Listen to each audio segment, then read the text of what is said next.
Chapter 2464. Angelina was pure, charming, full of energy, and could cook well. She was worthy of being called the goddess of the cooking world. However, Meg still preferred girls like Nancy and Akali. Could beauty be used as food?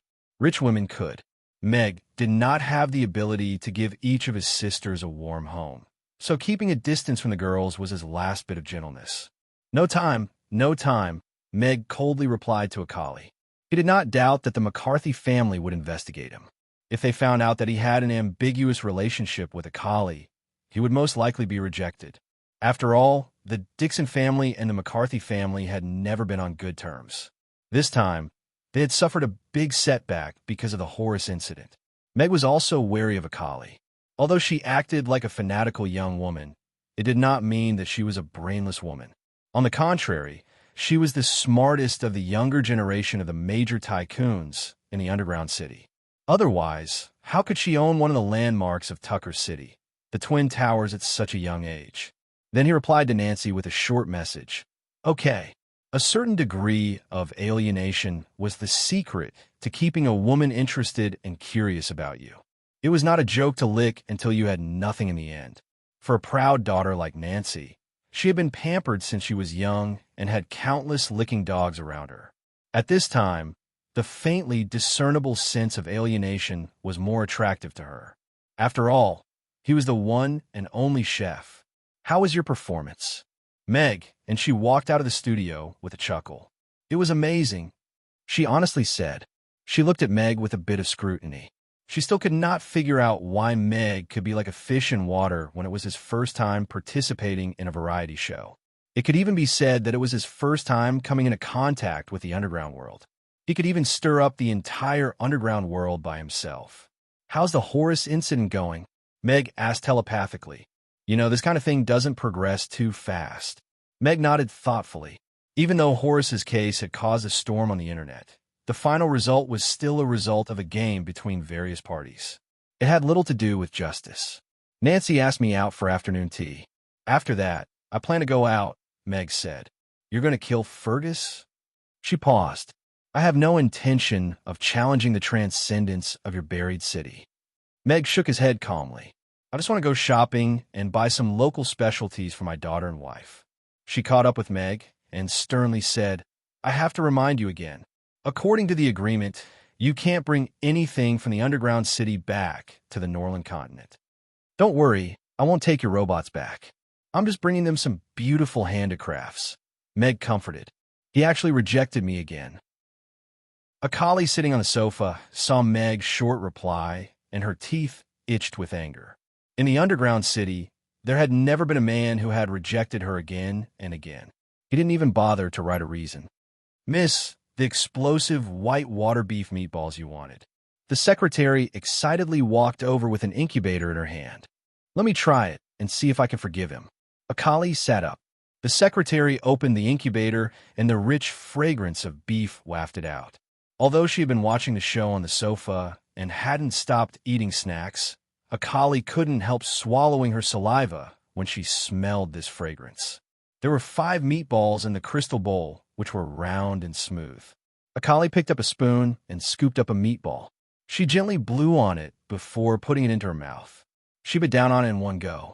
Oh, Akali couldn't help opening her mouth when she was scalded by the hot soup. The soup splattered all over the secretary's face. The secretary took 2 steps back in a daze and almost fell to the ground. Akali was also stunned. It was a good thing they were at home. If they were outside, she would have lost all her face. Then a sweet taste bloomed on the tip of her tongue. Her taste buds that had been frightened by the hot soup were suddenly comforted. The fresh shrimp was wrapped in the slightly sticky meat soup, bringing the sweetness of the sea. Adding in the fragrance of the beef, it instantly made people fall into it. She felt as if she was swimming in a blue ocean and running across a vast grassland. She was very happy. After the soup, there were the springy meatballs. Chewing them bit by bit, there was a wonderful taste that made it hard for her to imagine that this was beef that had been tempered thousands of times. As for the rich fragrance of the beef, it was completely released when she chewed. She had never eaten such a strange food before. It caught people off guard and made them fall into it. The The secretary wiped the soup off her face and looked at Akali with a panicked expression. Miss, I'll take it away now. Her heart was about to break. Who would have thought that the explosive white water beef meatballs that had conquered the judges of the Chef King competition would make the young miss vomit? She was definitely dead today. Who told you to take it away? Akali glared at the secretary before scooping up another meatball. Go and change your clothes. I'll take it away after I finish eating. All right. The secretary left in a daze. It seemed like the young miss liked it quite a bit. Meatballs came one after another, eating more and more. When the final meatball went down her stomach, Akali picked up the crystal bowl and drank all the soup. She licked her lips in satisfaction and revealed a faint smile. To be honest, this explosive white water beef meatball had far surpassed her expectations. It was no wonder Nancy treated him differently. She couldn't taste the roasted lamb chops yesterday, but today's meatballs allowed her to feel Hades' strength. This kind of outstanding man, not only did he have looks and a sense of justice, he could also make good food. If he was taken into Nancy's harem, she would never be able to eat his food again. No, this kind of thing definitely can't happen. This kind of outstanding man, I have to tightly hold on to him in my hands. Akali gritted her teeth with a determined look on her face. Submit Hades' information and have them finish the background check as soon as possible. After the competition tomorrow, I want to bring him back to the manor. Inside the office, Nancy gave this order to the secretary beside her. All right. The secretary nodded in response before quickly leaving the office. Roasted lamb chops, explosive white water beef meatballs. I want to know what kind of pleasant surprises you can bring me. Nancy said to herself with a faint smile. Hades' performance today made her even more certain that she would let him enter the Max Manor. But there were many rules in large clans, and they were even stricter when it came to chefs. Even if it was someone she recommended, they had to go through the family's investigation. This chapter ends. Chapter 2465. It's already the third day. When will Father come back? I miss him. Amy sat on the steps outside the restaurant with her elbows on her knees and her chin in her hands. She squeezed her baby-fat cheeks to make them look even more round and cute, but her sigh had a bit of hidden bitterness. Annie was sitting next to her with an easel in front of her. Although she was facing the bustling Aiden Square, there was only one person in the painting. Mag was busy cooking in the kitchen. He was cooking eggplant with garlic sauce, and there was a plate of red braised pork on the side. Amy turned to look at the painting, swallowed, and sighed again. I'm so hungry, sis. Sis, have some candy. Little Guy jumped out of the restaurant on Ugly Duckling and squeezed between the two of them. She opened her little hands, and there were 2 rainbow candies in her palms. Little Guy is so obedient. Amy peeled off the wrapper and popped the candy into her mouth with a satisfied smile. It's so sweet, and also smiled as she picked up the rainbow candies from Little Guy's palms, peeled off the wrapper, and fed them to Little Guy. Big sister, and you can have some. I have a lot more. Little Guy shook her head as she took out another handful of rainbow candies from her pocket, and was slightly taken aback before she put the candy into her mouth with a smile. Meow, Ugly Duckling, who had been demoted from a pet shop to a steed, raised its head and meowed a few times. All right, I'll give you one too. Little Guy picked up a rainbow candy and was about to peel it for Ugly Duckling. Ugly Duckling wagged its tail, and its eyes narrowed with joy. Ugly Duckling, you're not allowed to eat candy. Amy's stern voice sounded. Little Guy immediately stopped what it was doing, and Ugly Duckling's expression collapsed as it looked at Amy with an aggrieved expression. Look at you. You're getting rounder and rounder. You're going to become a ball soon. But where are your wings? Where's your slender neck? Where's your swimming paws? Amy looked at Ugly Duckling with disappointment. When are you going to become a white swan like this? Meow. Ugly Duckling's ears drooped as it moved closer to Anne, and smiled as she rubbed its head and pinched its chubby cheeks. Then, she signaled Little Guy to put away the candy. Ugly Duckling was indeed too fat, and it had been secretly eating countless snacks with Little Guy during this period of time. Although the fat and round tangerine was very nice to touch and was very cute, it was true that candies could not be eaten anymore. It actually got fat from eating. How pitiful. Little Gwai threw the candy into its mouth with a pitiful look on its face. Meow meow. Ugly Duckling fell to the ground and shut itself off. However, Ugly Duckling's wings are about to grow out. Look, the small wings are about to become big wings. Little Gwai pointed at Ugly Duckling's back with a muffled voice. Amy pursed her lips and said, "That's just a pair of small wings that have become fat wings. Let me take a look. When can they become real wings?" Little Gwai stroked Ugly Duckling's small wings with her little hand, and specks of golden light appeared on her fingertips before disappearing into the wing tattoo. It was as if a layer of gold had been tattooed on it. Ugly Duckling, which was lying on the ground with its head drooped, suddenly raised its head, and a golden light flashed through its blue eyes. It raised its head and let loose a roar. Meow! A pair of golden wings extended from Ugly Duckling's back, and the dazzling light was even more dazzling than the sun. Furthermore, the wings that had appeared this time were no longer soft and adorable. Instead, they were a pair of large wings with a wingspan of over a meter. Meow meow.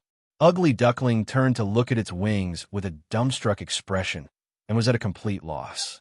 Wow, it really is a pair of big wings. Amy's eyes lit up as she stroked them. They looked like chicken wings. Anne's eyes were also glowing with excitement. Ugly Duckling, hurry up and take me flying. I want to fly. Fly high. Little Gwai urged as it pinched Ugly Duckling's ear. Ugly Duckling was a little dumbstruck, but it didn't dare to disobey Little Gwai's orders. It flapped its wings lightly and disappeared on the spot. In the next instant, it appeared 100 meters above the center of the Aiden Square. So fast, Amy was a little surprised. Meanwhile, Anne switched to another piece of paper, and a pair of golden wings had already appeared on it. So, where did Mr. Mac find this little guy? On the second floor of the magic potion shop, Crassus took a sip of wine as he looked at Little Gwai, who was flying around on a fat flying cat, with a complex expression. Julian was silent for a moment before saying, "I heard that the elven race underwent a mutation, and Irina took away a little elf." "Not a little elf, but this little guy isn't a little elf." Crassus shook his head. However, a thought quickly occurred to him, and he turned to Julian with a complex expression. "Do you think it's possible that she's also... How many people in this world do you think are capable of such a feat?" Urian's voice lowered slightly. Crassus smiled. "Even you, and I can't do that. How many people in this world can?" Then, both of them fell silent. "I don't think I said anything about my last disciple, right?" Crassus broke the silence after a long while. "How dare you think about something like that? Aren't you afraid that you'll lead her astray?" Julian pursed his lips with a mocking expression. Crassus smiled sheepishly and didn't retort, which was rare for him. Little Gwai was flying around the Aiden Square on Ugly Duckling's back. Its golden wings were glowing, attracting a lot of attention. "What's that? A cat that can fly? It should be some kind of magic beast. It's so fat and adorable. This cat looks so familiar. It looks like the one that belongs to little boss Mamie. But why does it have wings? There's a cute little fellow on the cat's back. Isn't that little boss Mamie's? But it looks so dangerous." People were looking up at it. They were amazed and worried at the same time. In the distance, the Grey Temple's patrols had already discovered the commotion. Chaos City had a no-fly rule, but when they saw a fat cat flying in the sky with a little lowly who looked only 1 or 2 years old riding on its back, and heard that it belonged to Mamie's family, their expressions became gentler.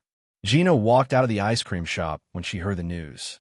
She smiled helplessly when she saw Little Gwai flying in the sky. However, she still kept a straight face and sternly said, "Little Gwai, come down. Don't mess around. Ugly Duckling, come down. Let's go eat ice cream." Little Gwai patted Ugly Duckling's head when heard her. Ugly Duckling, which had already gotten used to flying, immediately changed its direction and dove towards the ice cream shop's entrance. Then it landed on the ground, rolled a few times, and only stopped when it bumped into Gina's leg. Meanwhile, Little Gwai jumped down from Ugly Duckling before it landed and jumped straight into Gina's arms. Mother, look. Ugly Duckling can fly. When can we eat the roasted swan?" Little Guy asked in a baby voice as it hugged Gina's arm. In a chapter. Chapter 2466.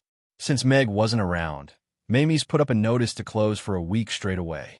However, Mia felt bored, so she continued to open the ice cream shop, and Gina helped out in the shop. Swans are so cute.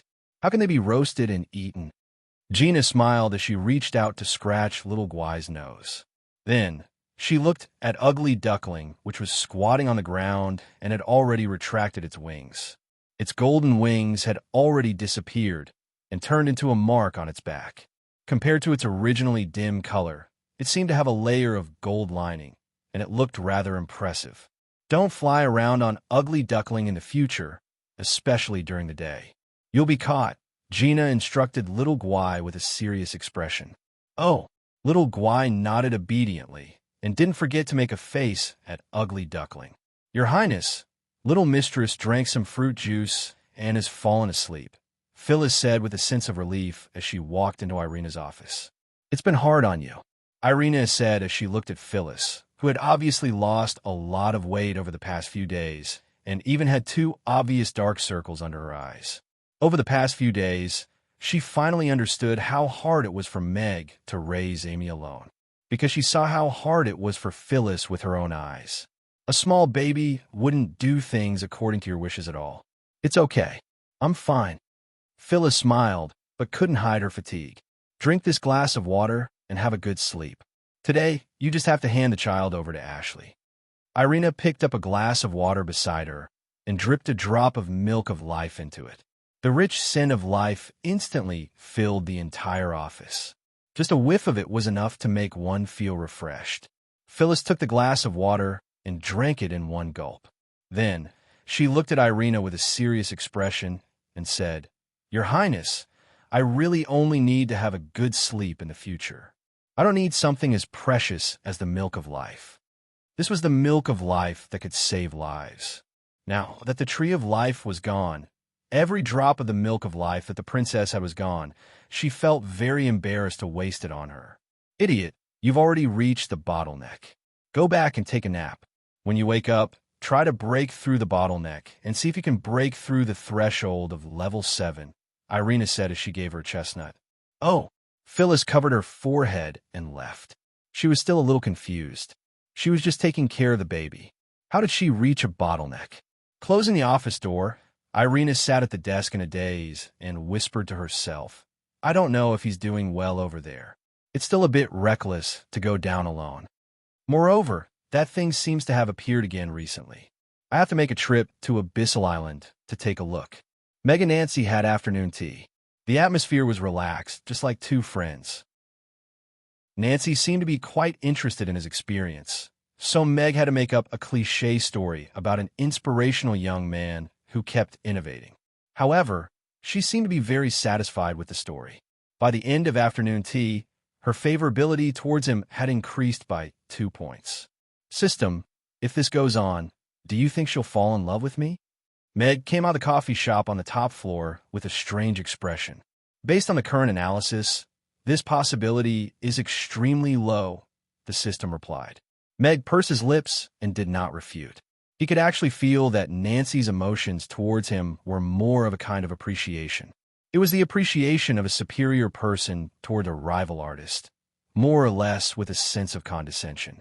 Of course, he was quite satisfied with this situation. This way, if he suddenly disappeared in the future, she would not have to frantically look for him. After returning to the dormitory, Meg left the building in disguise. There are many options for disguises, such as the staff. Why did you have to choose women's clothing? She sat in the passenger seat with a puzzled expression on her cold face. Is this the so-called women's clothing only once or countless times? Meg was stunned. Why didn't you say so earlier? Meg pushed the blame to her while taking off his skirt. She turned her face away and rolled her eyes. Moreover, even if he did not disguise himself with his strength, it was still very easy for him to sneak out of the building without anyone noticing. After changing back into men's clothing and a new face, the flying car stopped in front of the gate of the largest trade city in Tucker City. Tucker Trade City was the largest and most comprehensive trade city in the entire underground city. It was also regarded as the trading hub of the entire underground city. All kinds of daily necessities could be traded here, from artillery to heavy ships. "What do you want to buy?" she asked. "Let's walk around first. I don't know what to buy, so I'll broaden my horizons." Meg walked towards the machinery trading center in front of him. She frowned slightly, but still chose to follow him. As soon as they entered the gate, a huge warship parked in the hall attracted Meg's attention. Yuan-level warship. It was eliminated by the military 200 years ago and is now a civil warship. She introduced it to Meg. "How much is one?" Meg asked. "It's not for sale to you. Can I buy it for my daughter, as a toy?" "No." Meg reluctantly looked away from the warship. Although it was a warship that was eliminated by the military, it was still an advanced warship that the system could not build. The first floor was full of firearms. Meg took a quick look around. Other than a few military-supplied firearms, he could find all kinds of firearms here. Firearms are sold like cabbages. "Aren't you worried about gunfights every day?" Meg could not help but ask. "You need a document to buy a gun, and every gun is recorded. All the information about the gun used in a crime can be found immediately," she answered calmly. Meg nodded thoughtfully. It sounded like there was nothing wrong with it. Shopping without buying anything in the afternoon completely suppressed Meg's spending power. In addition to the machinery trading center, Meg also went to several daily necessities centers. Compared to firearms that could only be bought by big arms dealers, those small commodity wholesalers were more representative of the ordinary people in the underground city. After one round, Meg felt a sense of familiarity. The underground world gave him a similar feeling to Earth in many ways. They had completely broken away from the feudal oppression, and the ordinary people had more rights. Although the aristocratic families still had a lot of power, they could only hide behind the scenes and did not have much influence on the ordinary people. Their lives were so much better than the ordinary people of the Norland continent. On the way back, Meg looked at the skyscrapers outside the window in silence. She glanced at him and was a little confused. "When do you think the people of the Norland continent can live like them?" Meg suddenly looked back at she and asked. She looked into Meg's clear eyes and finally shook her head. She did not know and could not say. However, this idea of his was already very dangerous. Meg smiled and looked out the window again. That day will come. End of chapter. Chapter 2467. The popularity of the Chef King competition made #Hades Challenge rise to the top of the hot search list again. The juicy beef meatball that had been hammered 23,000 times was so delicious that the judges' souls left their bodies. It was really something to look forward to. That night, many people couldn't sleep because of the noisy hammering sounds upstairs. Many people sacrificed their lives heroically, and many people couldn't lift their arms the next day. Because the price of the ingredients was still affordable, many housewives were eager to try it. There were also bosses who captured Meg's hammering movements overnight, completed the programming, and created a beef hammering robot, which received hundreds of thousands of orders. There were even restaurant owners who accompanied their head chefs to create new dishes overnight, so that they could add a signature dish to the menu the next day. This was a carnival for foodies, and it also gave some people a new password to wealth. Meg didn't care about all this. He only cared about the rapidly increasing number of fans. It had just exceeded 1 million yesterday, and today it had successfully exceeded 3 million. Furthermore, it was still increasing at a terrifying speed. Wonderful. What's the point of cultivating? I can just become a superstar and become a god through incense. Meg used his mind to open the fridge and poured himself a glass of iced orange juice. System, have you calculated the best solution? How can we ensure that the underground city doesn't wage war on the Norland continent? Meg asked in his mind as he drank the juice. This system has built 1 million data models based on the available information. In the end, it came to a conclusion, but this conclusion is a little strange. Don't keep me in suspense. Hurry up and say it. Meg was interested and put down the glass in his hand. According to this system's professional model calculation, Maintaining the current political structure of the underground city is the most stable solution for the Norland continent. Mag furrowed his brows, but he quickly put on a thoughtful expression. In the past tens of thousands of years, the political structure of the underground city has been relatively stable. Although there have been some changes and evolutions in the political structure with the development of technology and social changes, overall, the actual power of the underground city is still controlled by a few big families. In the past tens of thousands of years, the underground city has never launched a large-scale war or invasion on the Norland continent. If this balance is broken, the probability of the two worlds colliding will increase exponentially. The system said. So, perhaps the people of the underground city need to change, and some classes need to change too. However, the Norland continent doesn't want them to change the most. Meg frowned. Given the difference in power between the underground city and the Norland continent, it would be a one-sided massacre if the underground city started a war with the Norland continent. Currently, the one who was actively promoting the changes in the underground city was the Marshal of the Army, Ferdinand. Now that he thought about it, he was working under Ferdinand. This is going to be a little troublesome. Meg browsed through the information about the major corporations that the system had given him. Needless to say, Ferdinand must have done something to his wristband. Therefore, other than microsurfing and browsing some useless information, he did not do anything else on his wristband. The system's learning ability was indeed as powerful as he had said. It had already successfully hacked into the military's intelligence database and obtained first-hand top-secret information. Judging from the current situation, if he wanted to protect the Norland continent, he should join forces with the major corporations and destroy Ferdinand, the challenger to the old order. However, although he had the title of the most powerful person on the Norland continent, he was only a demigod after all. There was still a big gap between him and a real god, and the gap between him and Ferdinand was even bigger. Every corporation had more than one extraordinary behind them. If he were to go and talk to them about cooperation, it would be no different from sending himself to their doorstep. Moreover, as a transmigrator, he had an inexplicable fondness for people like Ferdinand who had a sense of responsibility for their social class. Strength is ultimately the foundation. Seems like I have to see if I can get anything from the Divine Monument first. Meg made up his mind and threw his messy thoughts to the back of his mind. Chief, this is Horace's statement and a list of names. These scumbags, bastards. Outside the interrogation room, a middle-aged policeman sent the interrogation record to the chief. He could not hide the anger in his expression. Thank you for your hard work. The chief reached out and patted him on the shoulder. He glanced at Horace, who was fixed on the medical bed, and turned to leave. This incident was no longer something that he, the chief of the investigation bureau, could control. The game between the higher-ups would decide the final direction of this incident. As for this list of names, it was nothing. The military had already taken a clear stand to investigate this incident strictly, and the presidential palace had also given clear instructions.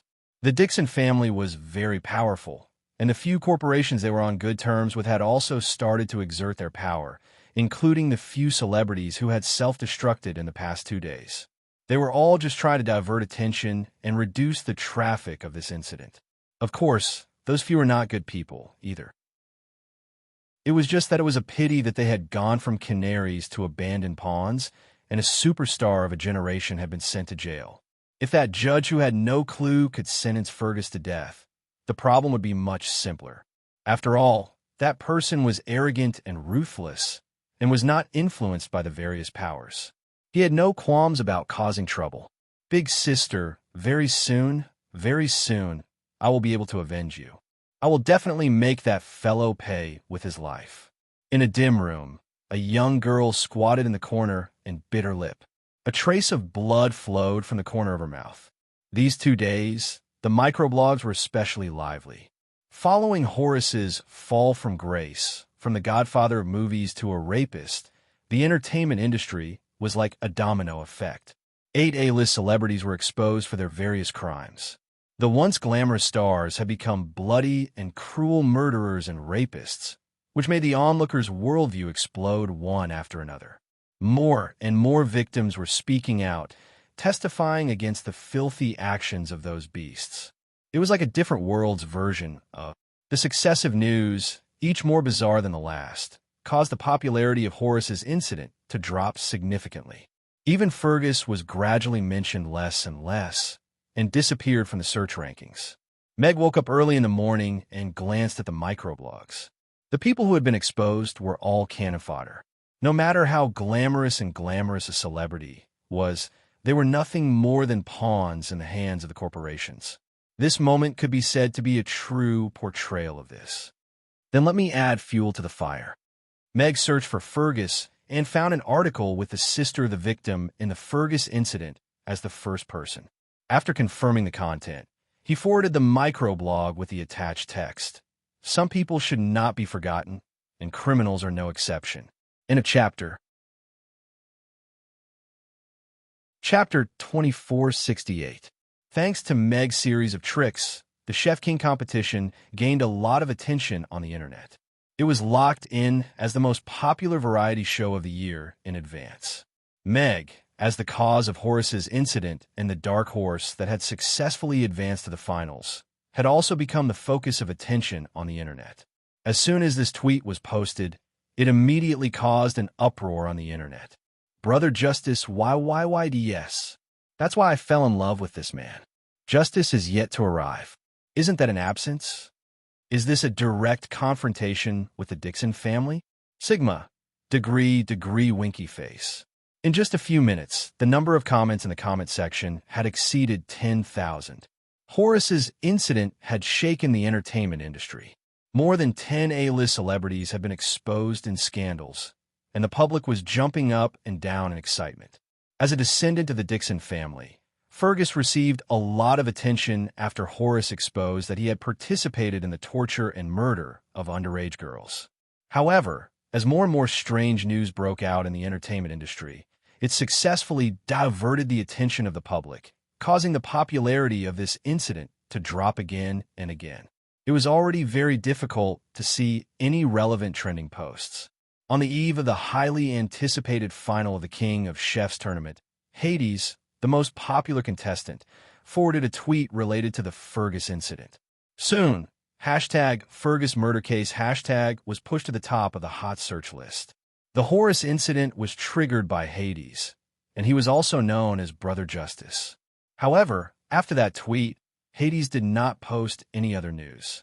This made many people think that he was still under pressure and did not dare to participate in these matters. No one would have thought that after 2 days of silence, 2 hours before the start of the finals, he would actually directly fire at Fergus. Boss, Hades is tweeting again.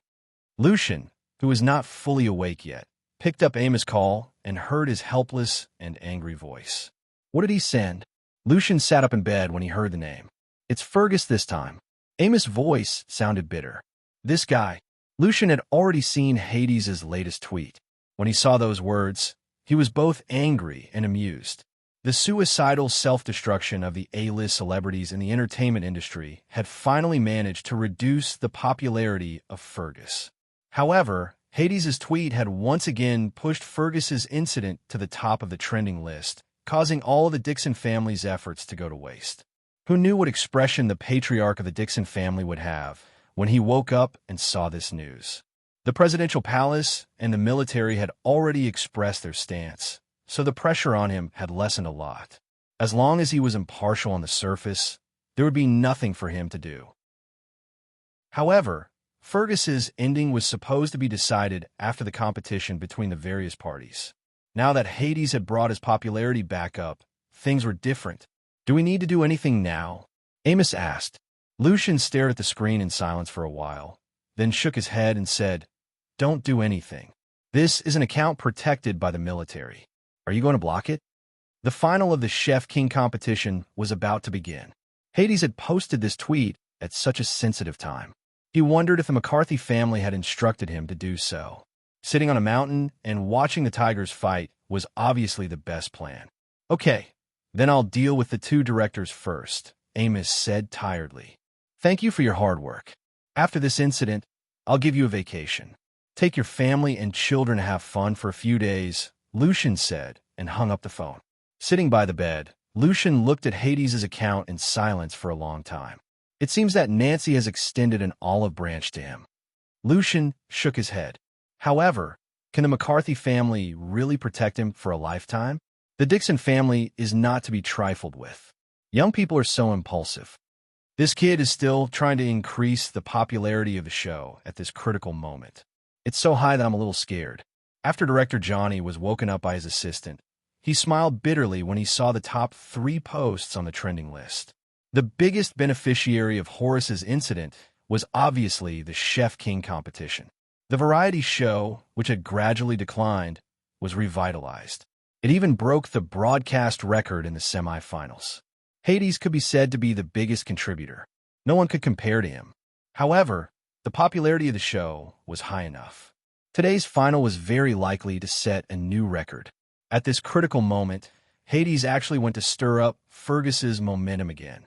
2 days ago, he even hinted to Hades that he should be careful with his words and actions on the internet during the recording of the show. Good Lord, it seemed that he didn't take it seriously at all. Although he had the McCarthy family behind him and never got along with the Dixon family, the other party was after all one of the top 10 conglomerates. He was not a sick cat. If he was pushed too far, everyone was afraid that he would bite. You go out first, I'll make a call. Johnny got up and washed his face, then dialed Nancy's number. I already know about it. You don't have to worry about it. Just get ready for today's final. Nancy's cold voice came from the other end of the phone. Okay. Johnny answered obediently. Good Lord, it seemed that Miss Nancy already knew about this, and it was very likely that she instructed Hades to do it. He knew that Hades had lunch and afternoon tea with Nancy for 2 consecutive days. Even he, the director, was not qualified to enjoy this kind of treatment. Dixon Manor. Crack.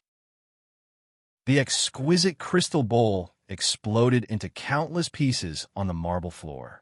The head of the Dixon family, Merlin, looked at the microfeed with a dark face. Beside him stood a pale, middle-aged man. His legs were trembling, and his voice was trembling as well. Master, Fergus is still a child. Merlin glared at him coldly. Shut up. You piece of trash. You raised such a useless thing. You've brought shame to the family. Thump. The man's legs went soft, and he knelt directly on the crystal shards.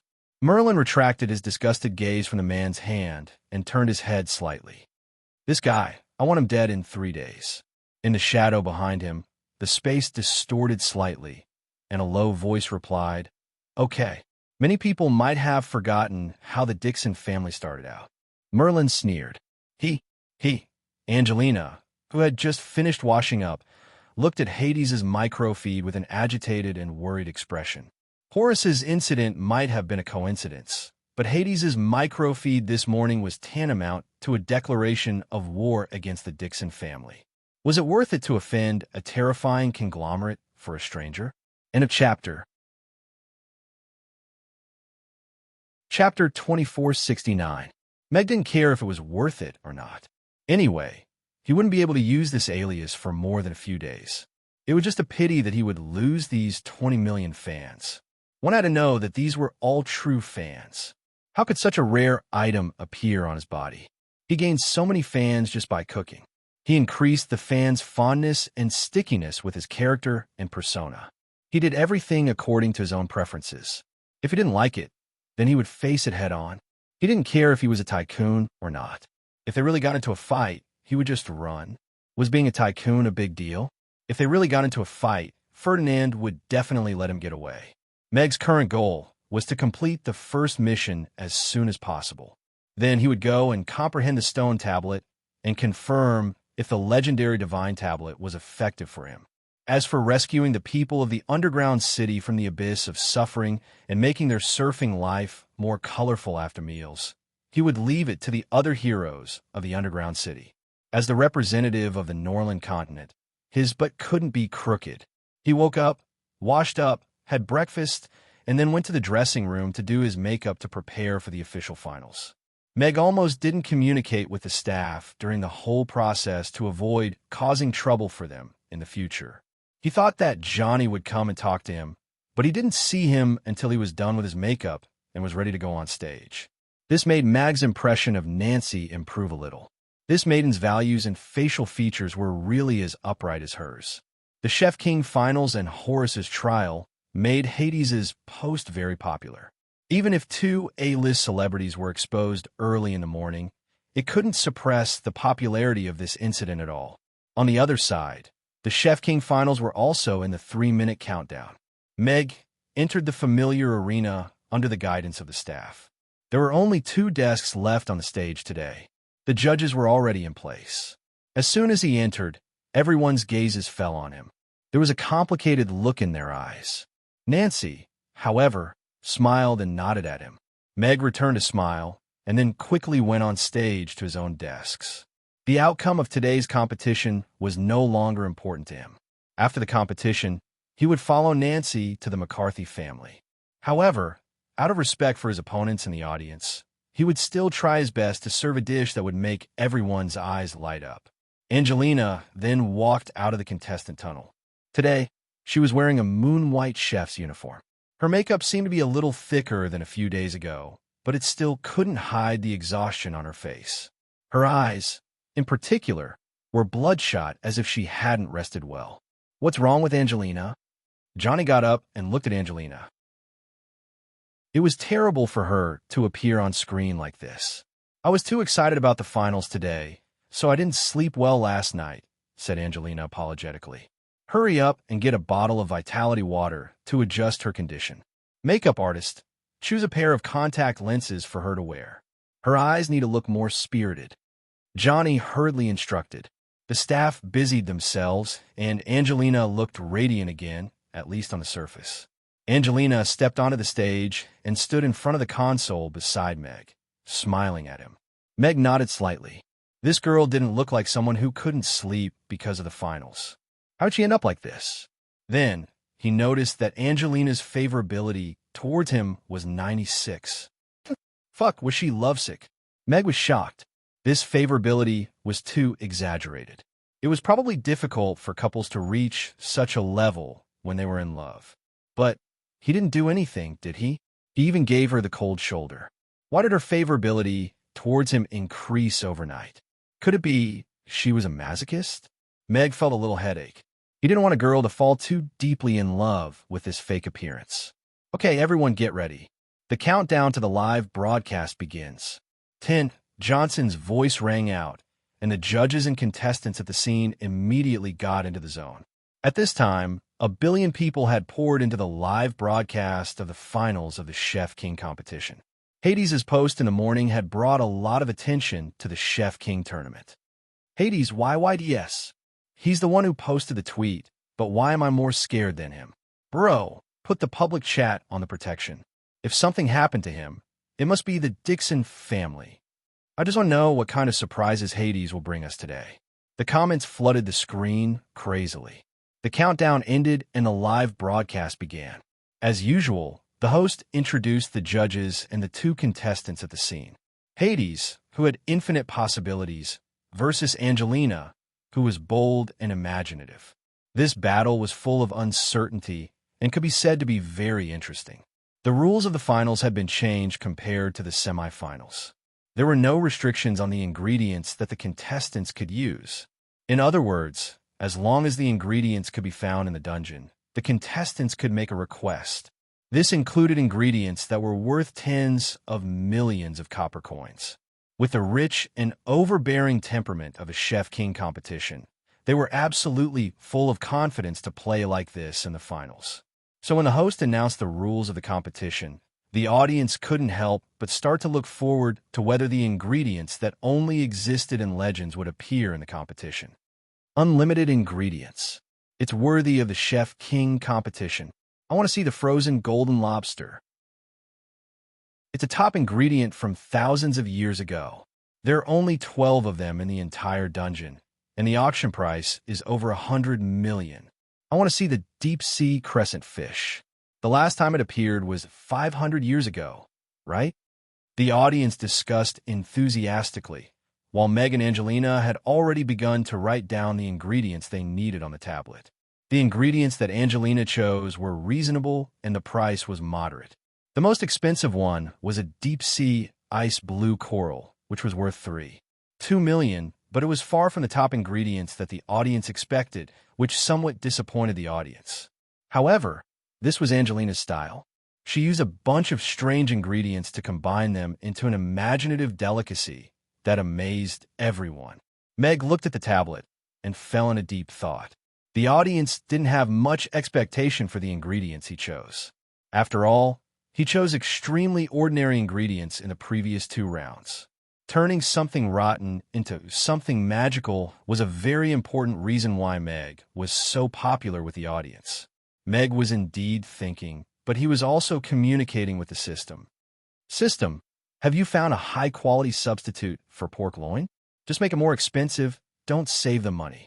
Unlimited ingredients. We haven't fought such a rich battle yet, Meg thought.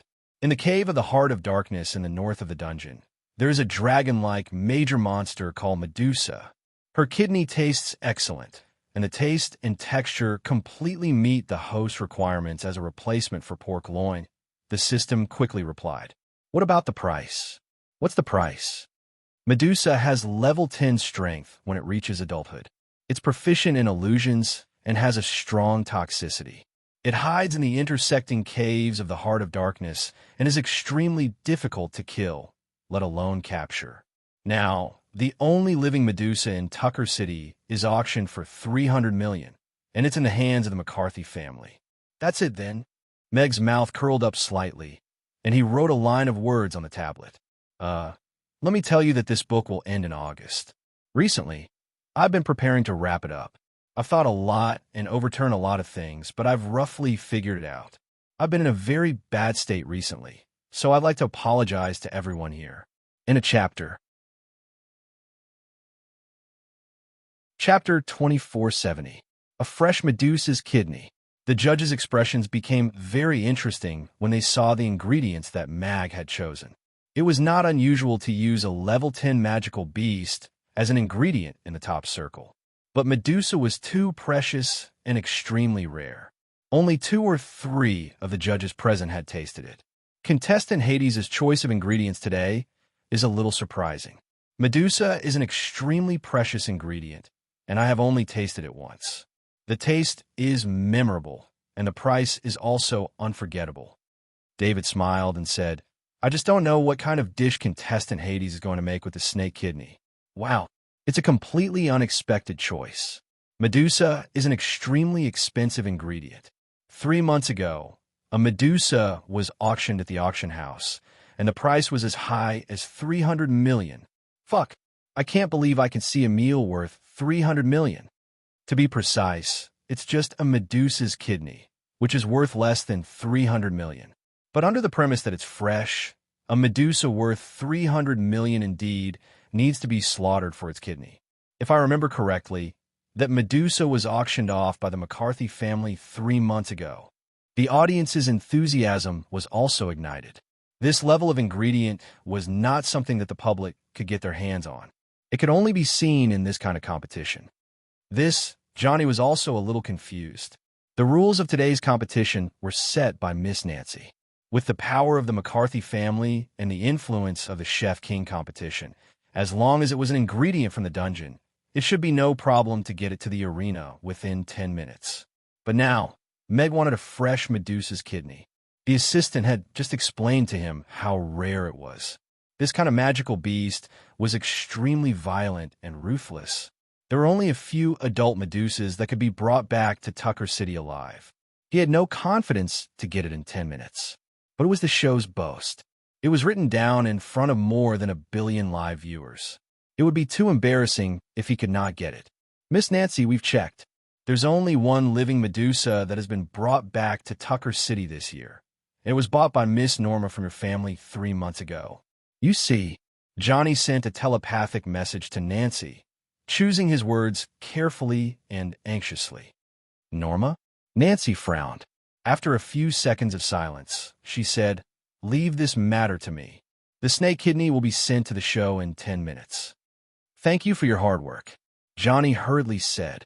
The director would only cut Nancy's scene. The latter had already gotten up and left the stage, probably to contact Snake Kidney. Miss Norma and Miss Nancy were sisters of the same father, but different mothers. They were both direct descendants of the McCarthy family and had a noble status.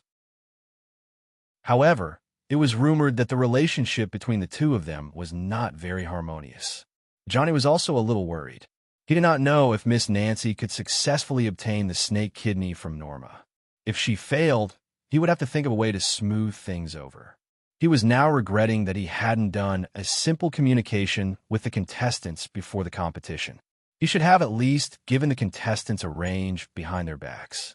He was too careless. As an experienced variety show director, this kind of low-level mistake could be said to be because he was too arrogant. Meg then wrote down a few side dishes and spices. Compared to the Medusa's snake kidney, the other side dishes were extremely ordinary and did not make things difficult for the production team at all. Meg's choice of the Medusa's snake kidney was actually more or less like a dragon's kidney. Compared to the giant winged dragons on the Norland continent, in Meg's heart, the dragon-like Medusa was more in line with the image of a dragon in his heart. Anyway, it was the production team who boasted about it. He did not care if they could get it or not. After the ingredients were chosen, the host received Johnny's request to save the situation. He then said, "All right, now that the contestants have chosen their ingredients, we will need to prepare them from other sources because some of the ingredients are too precious. It will take about 10 minutes of waiting time. The countdown for the competition will start when the ingredients are presented." Looks like the production team was too careless. They actually made more than 1 billion viewers wait for 10 minutes. This is hilarious. I guess the director did not expect Hades to choose the Medusa's snake kidney, right? This year's Chef King competition is destined to be a classic. The audience was not too annoyed that they had to wait. Instead, they were gloating. This was the live broadcast of the show. More than 1 billion viewers were waiting. Of course, they could not just wait like that. Hence, the judges started to do their work to liven up the atmosphere so that the waiting time would not be so boring. 3 minutes later, Nancy returned to the judges' table and nodded slightly at Johnny. Johnny heaved a sigh of relief. Only then did he calm down. However, Miss Nancy should have paid a hefty price. This debt would most likely be blamed on Hades. Mag stood there calmly as he watched the judges make a fool of themselves. Then, he felt a gaze from the corner of his eye. It was reserved and passionate. Is this girl really so obsessed with my beauty that she can't extricate herself? Meg raised his eyebrows slightly. Superficial women only saw beautiful skin and often turned a blind eye to his interesting soul. 10 minutes later, the ingredients were brought to the operating table one by one.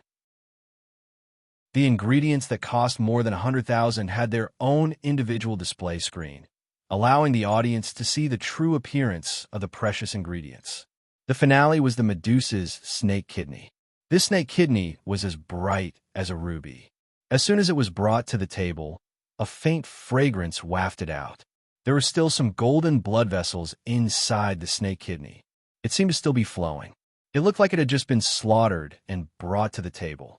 As expected of the top ingredient. It hasn't even been cooked yet, but it's already so fragrant. It's mouth-watering. Dave praised. Last time, I only ate a piece of frozen snake meat. It really can't compare to a fresh one. The Medusa's snake kidney is considered the essence of the Medusa. It is usually cooked by pan-frying or steaming. I wonder which one contestant Hades will choose to cook and what kind of snake kidney he will bring to the table. Old Hunter said with anticipation. The ingredients have been brought to the table. The competition officially begins. There are 2 hours left.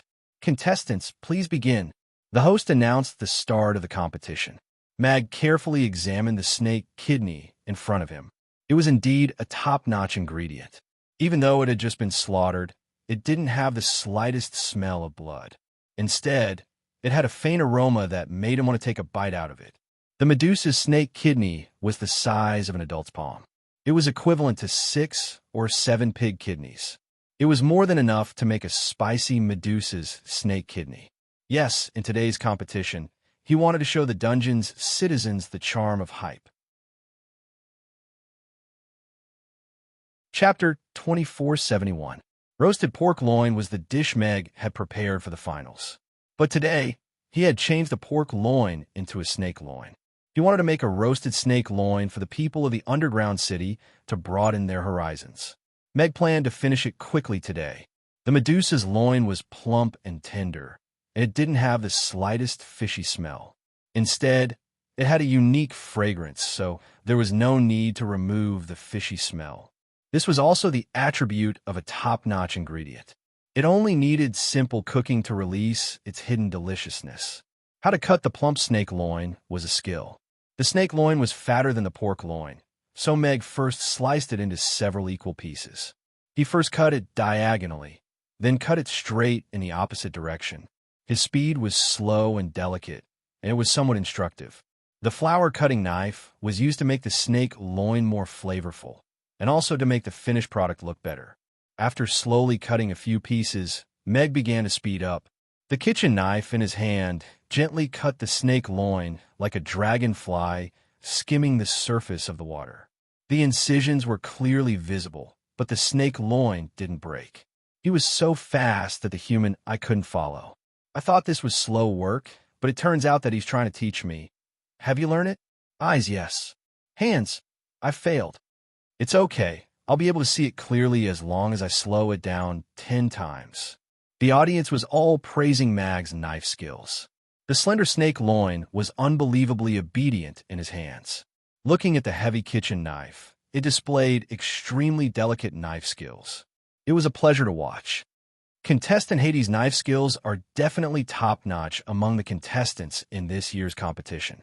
Whether it's the divine skill of dissecting sheep the day before yesterday, or the exquisite knife skills of cutting the snake loin today, they're all eye-catching. Julian nodded. With more and more technological products entering the kitchen and more meticulous division of labor, there were fewer and fewer young chefs who could calm down and hone their knife skills. Even though Simon had been eliminated in the top 4, he was still rather impressed with Hades as a young man. If a younger generation of chefs could be as down-to-earth and hard-working as him, there would be a lot of talented chefs in the cooking world. While Mag was busy, Angelina wasn't idling either.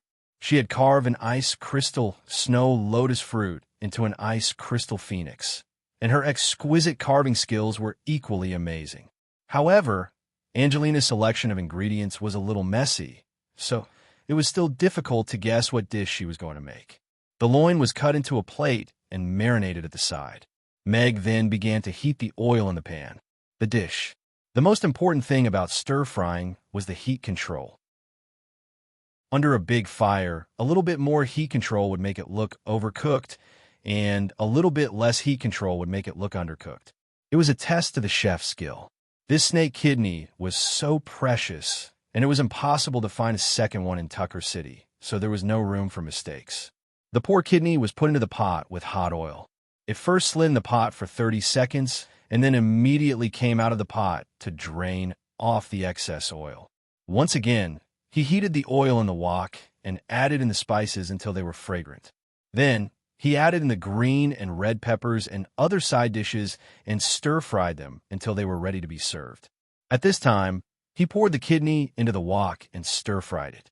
He tossed the wok in one hand and the ladle in the other, letting the kidney and the red and green side dishes blend into one, flipping and jumping in the wok. The flames spread from the bottom of the pan to the center and jumped on top of the ingredients like a special effect. Fuck, the pan is on fire. Is this a special effect? Special effects for a gourmet show. Isn't this a little too lame? It's not a special effect. It's a special cooking method. It's full of smoke and fire. This scene is amazing. Please accept my admiration. The bullet screen was flooded with comments, and the audience expressed their surprise.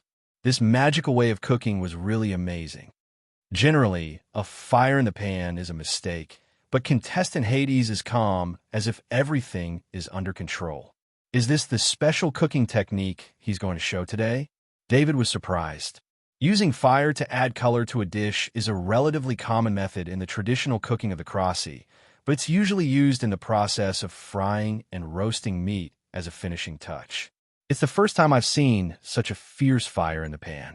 I don't know if it's just for show or if there's a special effect. Old Hunter rubbed his chin and observed. From the charcoal roasted lamb chop to the handmade meatballs to today's spicy pork kidney, contestant Hades' cooking techniques are really flexible and versatile. I wonder if today's product will be as amazing as his performance. I'm really looking forward to it. A female judge said with a smile. Her words did not hide her admiration for Meg. The colorful ingredients were flipped upside down in the pan and jumped in the fire. The sufficient fire made the color and state of the dishes reach their best state. Turn off the fire and put the dish in one go. When the camera slowly zoomed in and focused on the fresh and glossy stir-fried kidney with red and green embellishments, only 15 minutes had passed. It's done. Meg put down the iron ladle and took half a step back. It's done. The audience was shocked. In the previous 2 rounds, Meg was the last one to finish, and it took him almost 2 hours. There was also a saying on the internet, the first one to start will lose. However, they did not expect that Meg was not only fast, but also ridiculously fast. In order to show off their skills or get more exposure, contestants usually cooked for more than an hour. That's it. I even took off my pants. I feel like I've seen something, but I also feel like I haven't seen anything. I didn't expect Hades to get up so fast. It's amazing. I just clicked on the live broadcast. What happened? The bullet screen was flooded with comments. They were also shocked by Meg's performance. Isn't this too fast? Johnny couldn't help but jump up from his seat. This was the final of the Chef King competition. It was the pinnacle of this season and also the perfect ending. The advertising revenue of this final alone had reached $2 billion. After receiving the money, he had to complete the quota. If Meg finished the competition in 15 minutes, how was he going to spend the next hour or so? Although Angelina was the most popular contestant before the show, everyone knew that the person the audience wanted to watch the most was Hades. Contestant Hades is a little surprised today. David glanced at the director's seat, thinking about how to extend the show's duration. Old Hunter looked at Mag with approval in his eyes and said, "Speed is not the standard to judge a dish's quality." Contestant Hades showed us a special cooking method for the Medusa's kidney, and the finished product looks very good. I'm looking forward to it. I can already smell the aroma. It looks like a good dish. Nancy also smiled. Although she was a little surprised, the admiration in her eyes was more obvious. The staff stepped forward and brought the spicy pork kidney to the judges' table. Chapter 2472. The fresh and shiny stir-fried snake waste exuded a rich fragrance. It was the unique fragrance of the Medusa's snake waste, which had been sublimated in the cooking process. The plate slowly turned in front of the judges, receiving the serious scrutiny of each judge. The color, fragrance, and condition were all impeccable, although the whole process only took 15 minutes under the watchful eyes of everyone. The finished product was flawless. At least it looked like that on the surface. The judges gave their comments on the fiery, snake-like waste. Perhaps it was Johnny's idea, but the 10 judges all expressed their own opinions, making this segment much more substantial. As usual, the staff divided the fiery snake waste and presented it to the judges. Nancy picked up the chopsticks and picked up a piece of the kidney. The kidney, which had been cut horizontally and vertically, was twisted into a beautiful arc after being stir-fried. It was more like a blooming flower, quite beautiful. She had eaten the Medusa's snake liver, which was cooked by the cook at home using the pan-fried method. It was delicious beyond words. But this was the first time she had tasted a snake kidney, and it was stir-fried. The fragrance of the Medusa was not unfamiliar. It added a little spiciness, but it highlighted the original taste of the snake kidney. She had heard more than once from excellent chefs that the more precious the ingredients were, the more the cooking had to be done around the ingredients themselves. This was what an excellent chef should do. After looking at it for a while, Nancy put the snake kidney into her mouth. Fresh, tender, fat. Her teeth easily cut open the fat and tender kidney. The snake kidney, which had been slaughtered for less than 30 minutes, had an amazing freshness. The fresh and sweet juice splashed out, mixing and colliding with the sauce hidden between the knives, playing a beautiful symphony. The taste buds exploded silently, as if there was a beautiful music playing in the ears, making people intoxicated and unable to extricate themselves. Different from the pan-fried method, this fiery snake kidney was more intense, like the flame rising in the pot, and seemed to have penetrated the kidney, making it difficult to resist. Rip! That was the sound of clothes bursting. Nancy's eyebrows trembled slightly, but she did not panic. In order to prevent the last accident from happening again, she had already changed into a double-layer tear-proof suit, so there would be no problem of exposure. She just did not expect that this fiery snake waste would bring her such a strong feeling. It was delicious and indescribable. It's a pity that Norma only has one Medusa. Otherwise, we can have another one when we get back. Nancy's lips curled up slightly, as if she had already imagined Norma's furious look in front of the screen. Hades once again conquered my taste buds with his strength. After roasting and boiling, he showed a unique understanding of the cooking method of stir-frying. The deliciousness of this Medusa's snake waste has been perfectly interpreted. At least, I haven't tasted anything better so far. Nancy put down her chopsticks and looked at Meg with undisguised admiration.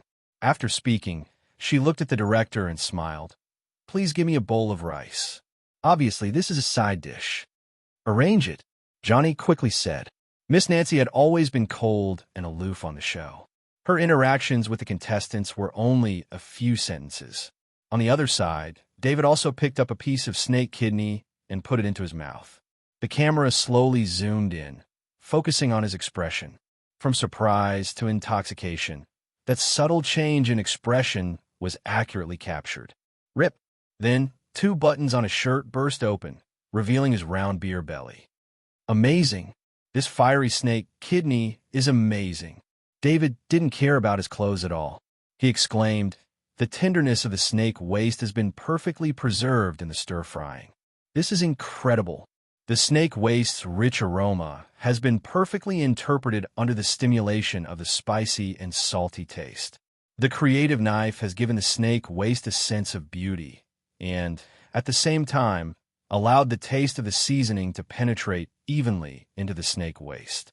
With one bite, the juices and sauce mix and splatter everywhere, making your soul ascend to heaven. I would like to call it the best dish of this year." David looked at Meg with a fanatical gaze.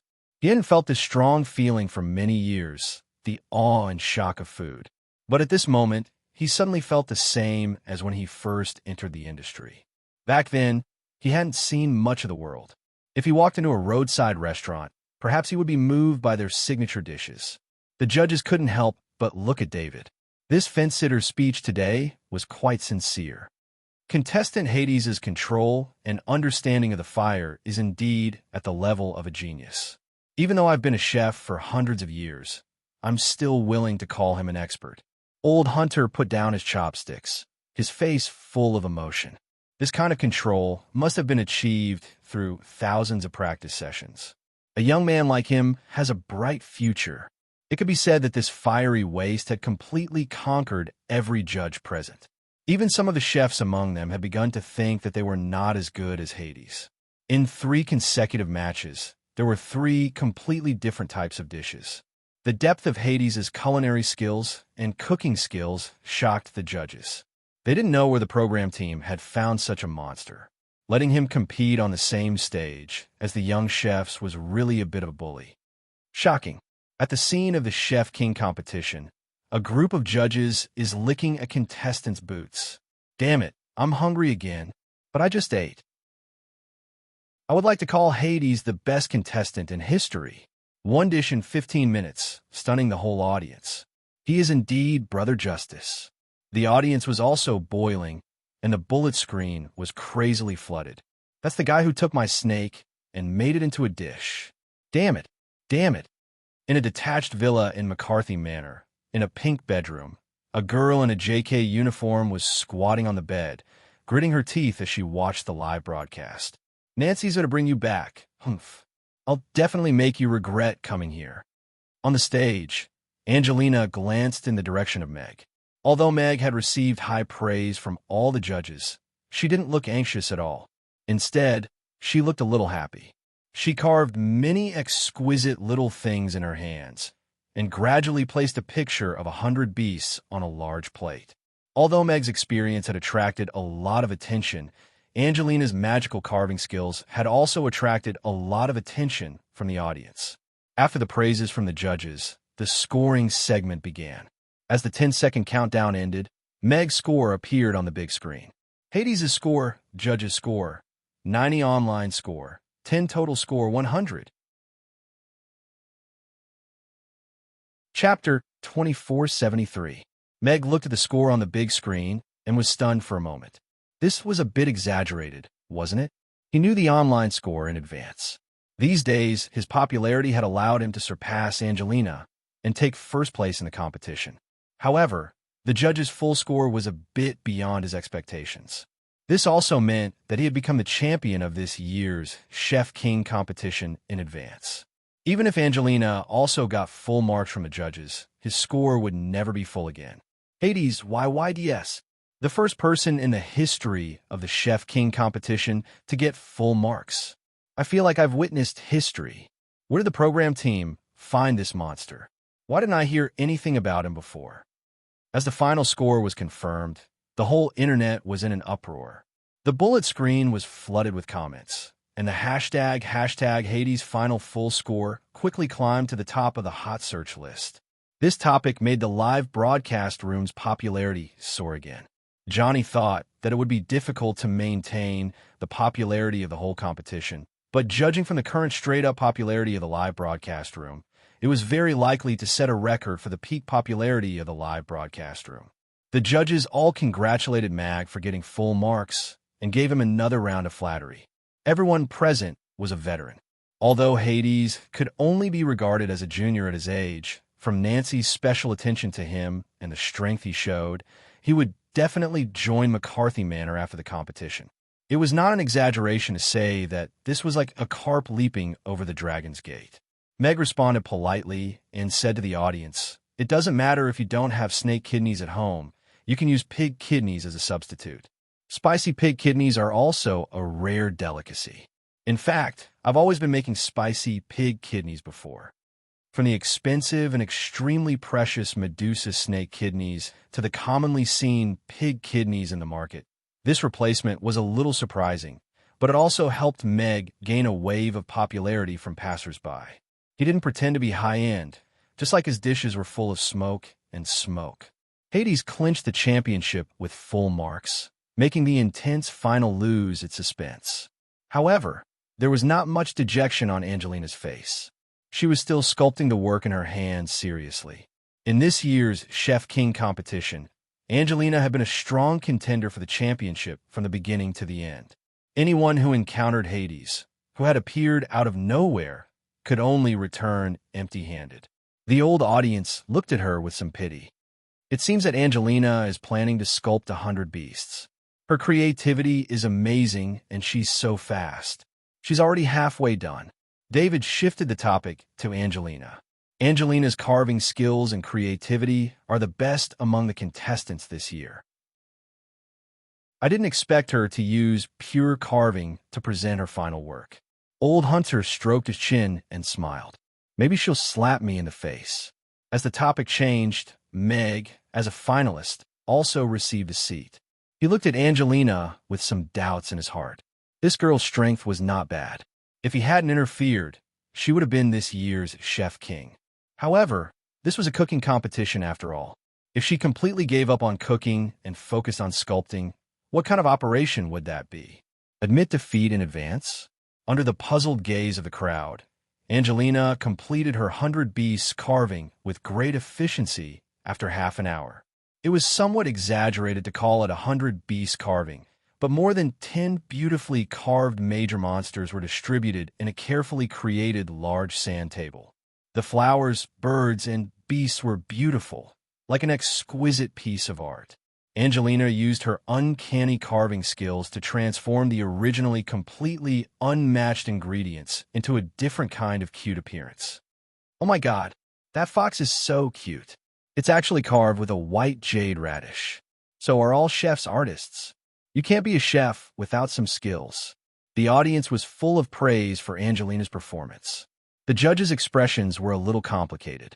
Angelina's performance today was really amazing, but this was the King of Cooks competition, after all, and it was a competition of culinary skills. If this was all she had done today, it would be a little disappointing. Angelina put down the carving knife in her hand and glanced in Meg's direction. Suddenly, her expression became dignified and determined. "What's she doing?" Meg caught the change in her mood. Just as he was thinking about what she was going to do, he saw her pick up a box of flour and pour it on the completed 100 beast carving. White powder flew everywhere. There was an uproar at the scene. Johnny jumped up directly from the director's seat. "It can't be right." Meg frowned.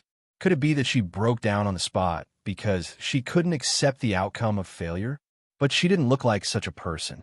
The audience in front of the screen was also shocked by this scene.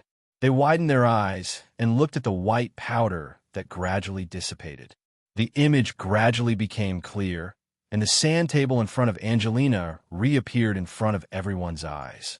The original 100 beasts carving disappeared and was replaced by a human face, the face of a young man. The contestants who had been surfing at the forefront for the past 2 days were definitely no stranger to this face. It was Fergus Dixon, the son of the Dixon family and the confessed murderer in the Horace incident. Just before the live broadcast in the morning, Hades had already pushed him to the top of the hot search list. At this moment, Angelina's 100 beast carving turned into Fergus' face after she poured a bucket of flour on it. There were 2 words below his portrait: murderer. The noise at the scene had quieted down. Everyone looked at the portrait and fell into a strange silence. How dare she? Mag furrowed his brows tightly. He didn't expect Angelina to do something like this in the finals. The Dixon family wasn't to be trifled with. He dared to do this because he had Ferdinand's backing, and more importantly, he could abandon this identity at any time. He didn't need to worry about revenge at all. Angelina was different. She was just a little girl with no background. She was simply digging her own grave by putting the tycoon on the fire in such a high-profile manner. My scalp is numb. She's too reckless. Is this the legendary dream linkage? One detonated before the competition, and the other directly nailed to death during the competition. I love it. Who wouldn't love such a brave girl? The more than 2 billion viewers who were watching the live broadcast were deeply shocked at this moment. The bullet screen was flooded with comments. Director Johnny's expression was almost twisted together. What the fuck was this? Couldn't they just focus on the show? Chapter 2474. Angelina had used her work to identify Fergus as the murderer in the King of Cooks finals, which was like a stone that stirred up 1,000 ripples. Hades had only used the popularity of the King of Cooks to repost a related tweet before the competition with a hard-like quote. However, Angelina had made such a move in front of more than 2 billion live viewers during the actual competition. From the 100 beasts painting to Fergus' portrait, this was like a magic operation that had been premeditated for a long time. The atmosphere in the live broadcast was solemn. The staff looked at Johnny one after another. This was already a live broadcast incident, and it involved another major tycoon. Should they continue the live broadcast? Or rather, how should they continue? Johnny turned his gaze to Nancy, who was at the judges' table. He couldn't make the decision on this matter, so it was up to Nancy to decide. Although the McCarthy family and the Dixon family had always been at odds, due to the status of the 2 families, it hadn't reached the point of falling out. Hades' previous actions could still be blamed on the contestants, and it had nothing to do with the program team. However, Angelina's actions in the King of Cooks finals were tantamount to putting the program team directly on the fire, and there was no way to get rid of the blame. Are the McCarthy family and the Dixon family planning to go to war? Why are they doing this in the show? Lucian sat in the office of the Micro-Push building, looking at the live broadcast interface with a dumbfounded expression. The tycoons weren't harmonious. After tens of thousands of years of development, there were far more grudges than friendships. However, as the tycoons gradually hid their edges, this kind of open dispute was no longer common. Whether it was the contestants' personal behavior or the McCarthy family's behind-the-scenes instructions would depend on Nancy's performance. Damn it. How dare this bitch? On a private island on the edge of the Mara archipelago, a magnificent castle towered over it. On the platform on the second floor, Fergus, who had been arranged to temporarily hide from the limelight, threw the crystal wine glass in his hand to the ground. He gritted his teeth and looked at Angelina on the screen. Now, any Tom, Dick, and Harry dare to provoke the tycoons? However, the popularity that had gradually been suppressed soared after the repeated actions of these two guys today, and it was completely out of control. Third young master, the patriarch has ordered you not to interfere in this matter anymore. The family will handle it. The robot was cleaning up the debris on the ground. A middle-aged man came upstairs and said calmly, "Colin, if we can't suppress this, what will happen?" Fergus asked the man. "Don't worry, third young master. There's nothing that the Dixon family can't suppress," the man said with an indifferent expression. In addition to the onlookers who didn't mind the drama, the various forces related to their interests were also concerned about the sudden change in the direction of public opinion. In the long river of history, such things had happened before. But no matter how ferocious the public opinion was, the corporations didn't fall. A bunch of commoners couldn't be considered a big deal. This time, it was a little different. The military's extra attention made this matter more uncertain. What was the role of the McCarthy family behind all of this? Almost everyone was waiting for Nancy's position. Would she suspend a show or support the contestants? This would be seen as the McCarthy family's attitude. At this moment, Nancy was also caught off guard by Angelina's sudden actions. If Hades' actions in the morning were still within her understanding, then Angelina's clear-cut performance really made her a little confused. Although Angelina performed well in this season's competition, she didn't intend to recruit her to McCarthy Manor. Without the McCarthy family's protection, offending and provoking the Dixon family like this was tantamount to throwing an egg at a rock. They would inevitably suffer retaliation. Nancy looked at the girl standing on the stage with a determined expression and the man with clear eyes next to her. She suddenly felt a little funny. There might be many people with a strong sense of justice in this world, but the two bravest seemed to be standing on the final stage of the competition today. Then, as the organizer, should she still hide? Shouldn't the pervert who killed an innocent girl bear the responsibility for his actions? Clap, clap, clap. Nancy clapped and stood up. She looked at Nancy with appreciation and said, "Although this appearance is unbearable, if I have to give a score for this wonderful performance, I'll give it the second full score today. I think this is an unexpected performance. It's also a scalp-numbing and deeply shocking performance." The scene was quiet for a while. At first, there was sparse applause, and then it gradually became the applause of the audience. Angelina bit her lower lip tightly, holding back her tears from rolling down her reddened eyes. From the moment the flour was splashed, she was ready to be driven off the stage, but she didn't expect to be rewarded with applause from the audience. Meg was very surprised. He knew that Nancy would probably not expel Angelina during the show. This was tantamount to admitting defeat to the Dixon family, and it would also completely destroy the competition, the most popular variety show on the internet. However, he did not expect Nancy to take a clear stand and praise Angelina. Then, she went back to work. "Perhaps you can tell us why you created this piece of art?" Nancy asked as she looked at Angelina. This was also a question that lingered in everyone's mind. Angelina didn't just repost a tweet. From the painting of 100 beasts to the portrait of Fergus, the transformation of a bucket of flour must be the result of careful design and practice, and this may have happened much earlier than the start of this year's show. Everyone wanted to know why she did this, including Meg. Angelina looked at Nancy and felt encouraged by her gaze. She said in a low voice, "The girl who was killed by Fergus was my sister. She was 3 years older than me and my only family. He killed her, and he also killed my world." The scene fell into silence again. Nancy subconsciously clenched her fists and looked at Angelina, who was trembling slightly, full of pity. The judges and the on-site staff were also shocked. "I see." Mag came to a realization. Angelina was that girl's younger sister, so it was understandable why she liked him so much all of a sudden. It wasn't love, it was more of gratitude. The crowd was watching the show, The tycoons were calculating and trading. In this world, she was probably the only one who really cared about the girl who was killed by Fergus and buried under the tree. She was also the only one who really wanted the murderer to pay with his life. Even if it was like throwing an egg against a rock, she would still do it without hesitation. Her name is Selena, a girl with dimples when she smiles.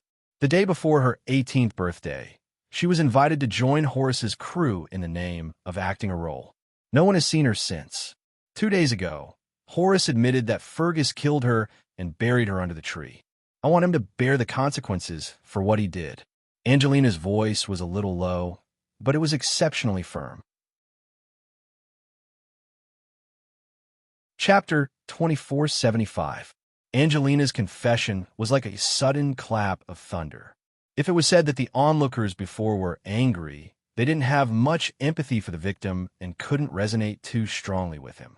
However, Angelina's words made everyone deeply aware that the girl who was raped and killed by Fergus was a lively person. She was someone else's sister, a girl who loved to smile and had dimples, just like the cute girl next door. The people's anger was pushed to the peak. The powerlessness and anger of the destruction of a beautiful thing and the feeling of insignificance in the face of the tycoons were infuriating. Damn it, Fergus! He should be sentenced to death. The whole internet requests the judge to sentence Fergus. The so-called justice is just a joke under the control of the tycoons. She must have been so sad in the past 3 years, but she never showed it in her works. She didn't bring this emotion to her fans. What a gentle person. The audience expressed their anger and pity for Angelina. She was the one who posted that tweet. Meg thought about the tweet he had forwarded in the morning. There were many coincidences in the world, but he didn't expect them to come together today. Looking at the resolute Angelina, it was obvious that she was fully aware of the consequences of exposing Fergus. She was determined to die together with him. It seems that after today's competition, there's something I have to do in advance. Meg lowered his eyes, but he had already made up his mind. The show continued. Nancy's concern made the audience feel the warmth of the show, but after all, this was the finals of the King of Chefs competition. So, after dissecting the matter, she brought the show back on track and began to give the judges their scores. Perhaps it was a tacit understanding, or perhaps it was a silent protest, but Angelina received full marks from the judges. Angelina's score, judges' score, 90, online PK score, 98, total score, 99, 8. An equally shocking score appeared on the big screen. Angelina received a very high score with an amazing performance, almost close to full marks. The host smiled and said, "But it's a bit of a pity, with a slight disadvantage of 0. 2 points, he ranked second behind Hades, who scored full marks. Let's congratulate contestant Hades. He is the first contestant in the history of the Chef King tournament with a perfect score.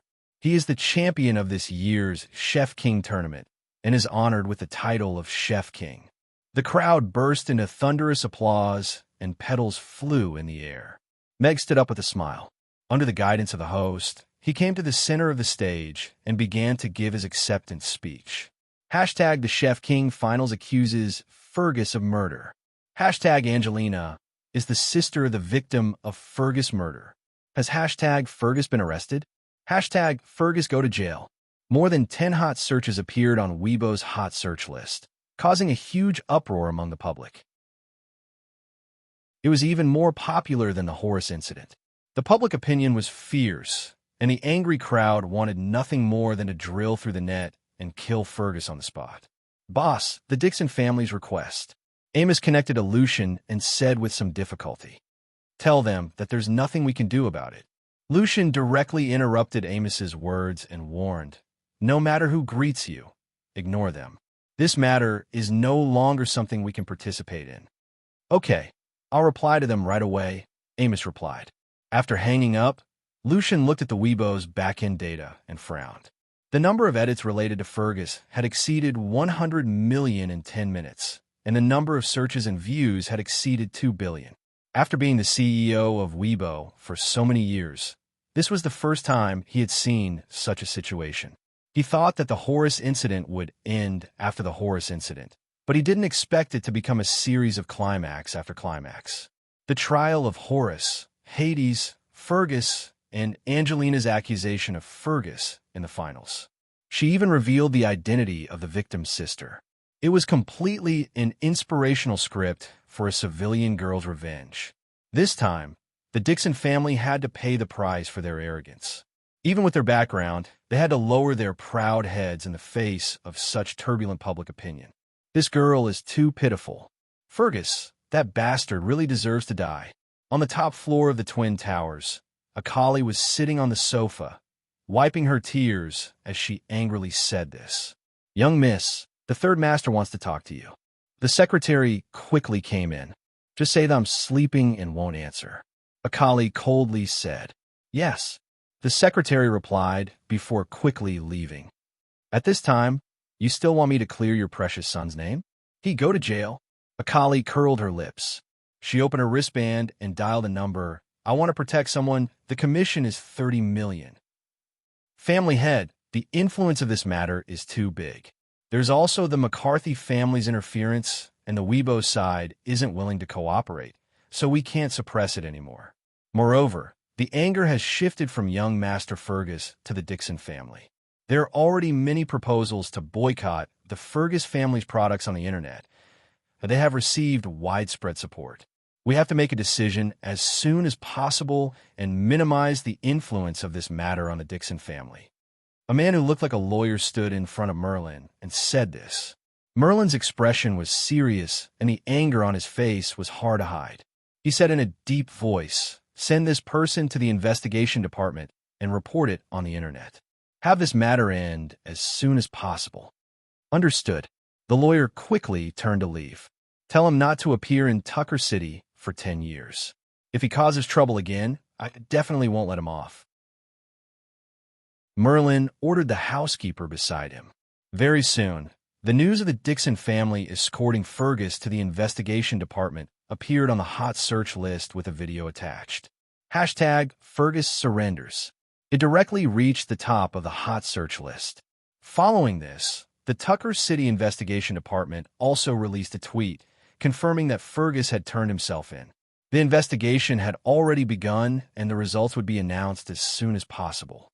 On the other side, after the Chef King competition award ceremony ended, Nancy gave Meg the Chef King medal and announced that Hades would be the McCarthy Manor's chef. This was the first time news of a special hire had been announced on the show. It was meant as a reward, but it was also meant to protect Hades. After all, he had completely offended the Dixon family. Nancy's statement on behalf of the McCarthy family would at least make the Dixon family hesitate and not dare make a move against him. This is all over the internet. Please take Angelina in as well. Nancy, please protect her. Although Fergus has already gone in, I'm starting to worry about Angelina's safety. Chapter 2476. Angelina already knew that Fergus had surrendered himself to the police. She smiled and looked at Hades, who was standing on the stage. The golden light shone on him, making him look so dazzling. This year's Chef's Championship will come to an end. Contestant Hades came out of nowhere and won the championship. His comeback was amazing and will definitely leave a deep mark in the history of the Chef's Championship. Contestant Angelina's performance was also memorable. Her score of 99. 8 points will forever be remembered in the history of the Chef's Championship. Thank you to every contestant for your wonderful contribution. The show came to an end with the host's polite remarks. The live broadcast was over. Fergus got up and bowed to the judges and staff on the scene to express his gratitude. This year's Chef King tournament started low and went high. Starting from the quarterfinals, it had reached a climax one after another. No matter if it was the attention or the topic, it was far ahead of the previous years. It had reached a height that even he could not replicate. Then he sacrificed a direct descendant of a conglomerate and made more than a dozen A-listers in the entertainment industry blow themselves up. This kind of thing, he didn't dare to think about it. Congratulations. Angelina walked up to Meg. Although her eyes were red, her smile was clean and bright. Thank you. Meg smiled and nodded. He felt a little sorry for her. Fergus' arrest should be a comfort to her, but Nancy didn't take her in. How was she going to deal with the Dixon family's revenge? I should thank you for everything you've done, but I'm sorry that you've been put in danger. Angelina looked apologetic. I just followed my heart and did something that I should do. You don't have to thank me. Meg shook his head slightly and looked at her deeply. Then he said goodbye and left. He didn't want others to think that they were working together premeditated, which was inconsistent with the truth. Mr. Hades, Angelina called out to Meg. She quickly stepped forward and stuffed something into his hand. It's nice to meet you.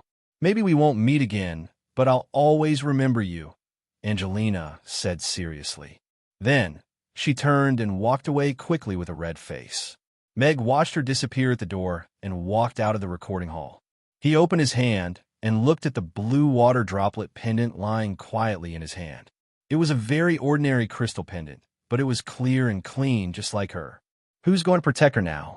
Meg asked she, who was following behind him. I'll protect her for a while, Shiqing said coldly. Meg nodded slightly, put away the pendant, and said, that guy who turned himself in was a fake, right? She's eyes were filled with surprise.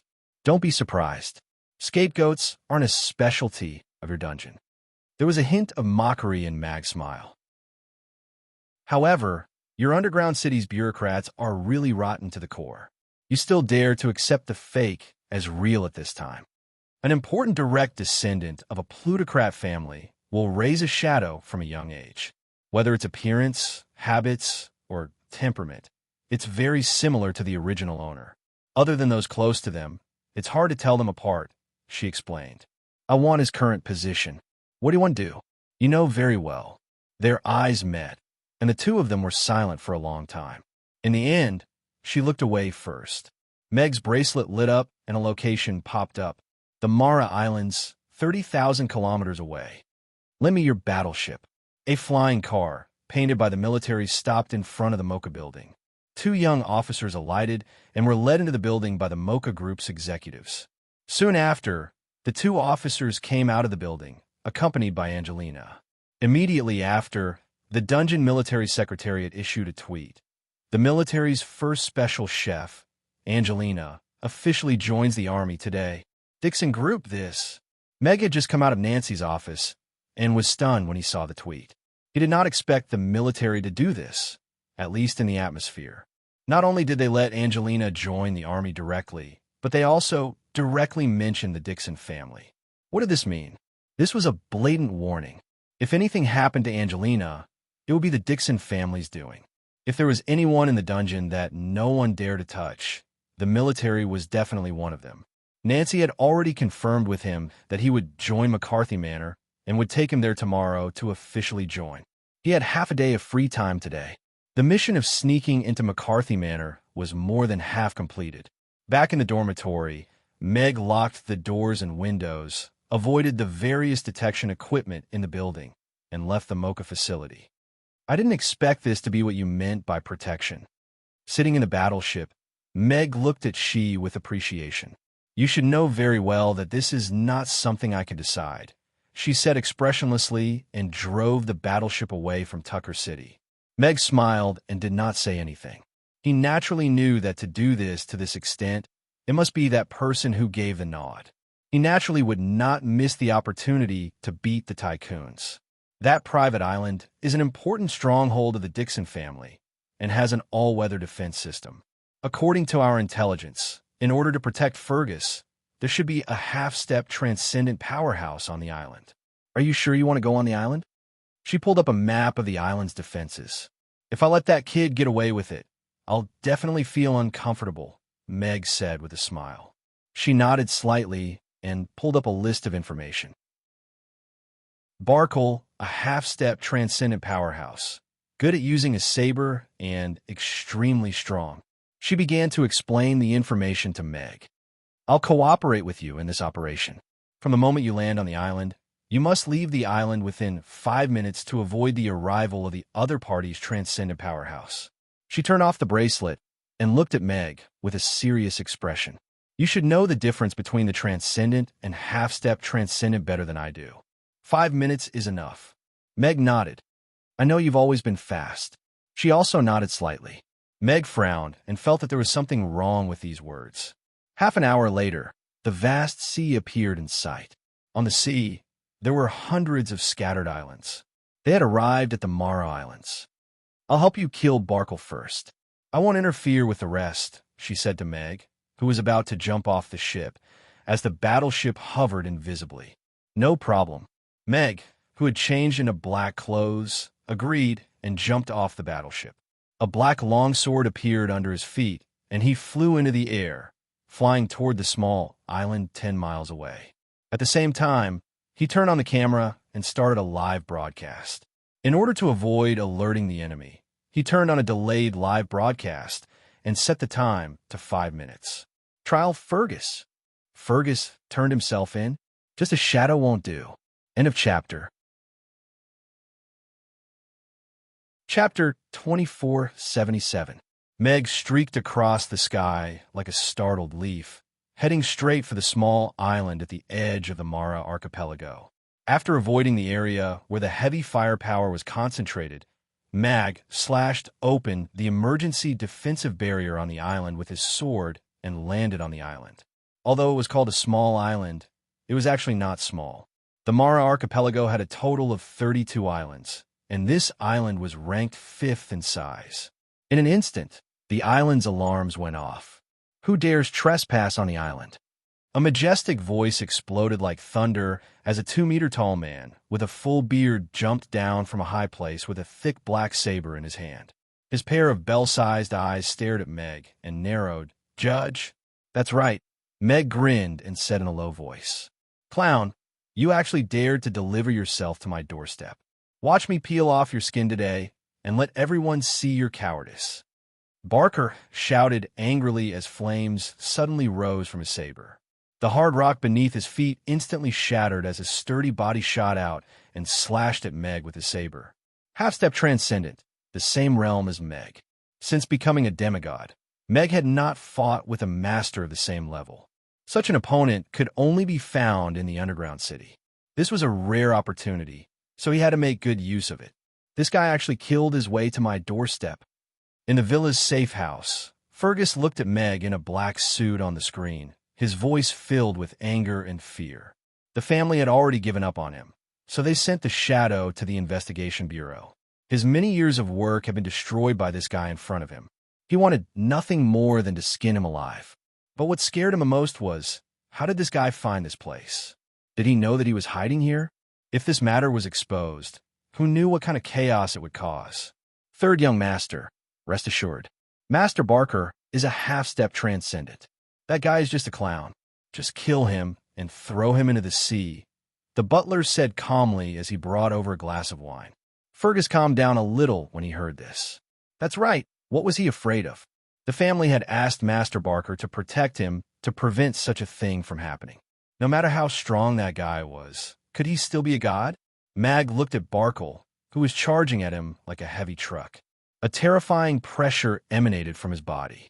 That was a kind of aura, a powerful aura brought about by absolute power.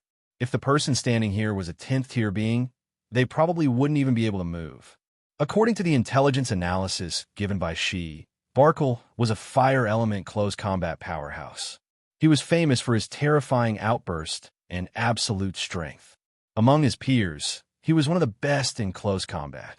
What a coincidence. What I'm best at is also close combat. Under the mask, Meg's lips curled up slightly. Barkle's terrifying figure appeared in front of Meg in an instant. His black heavy saber dragged a dozen meters of flame as it slashed down at Meg.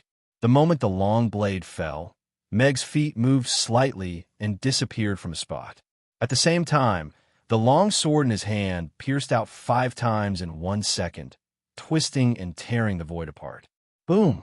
The long saber struck the ground, creating a trench that was tens of meters long and several meters wide. The rocks were melted by the flames and turned into magma. Even the entire island shook. The blow of a half-step transcendent realm master was terrifying. Unfortunately, Meg's speed was too fast. Besides 2 small holes in the corners of his clothes, he did not suffer any substantial damage. On the other side, Barkle fell to the ground with 5 bloody holes in his chest, abdomen, and thigh. Half-step transcendent. Barkle looked at Meg, his expression becoming dignified for the first time. The wounds on his body were healing at a speed visible to the naked eye. Did your talent increase healing? Why didn't you increase it all to defense? Meg cursed silently. A transcendent realm opponent really had thick skin and flesh.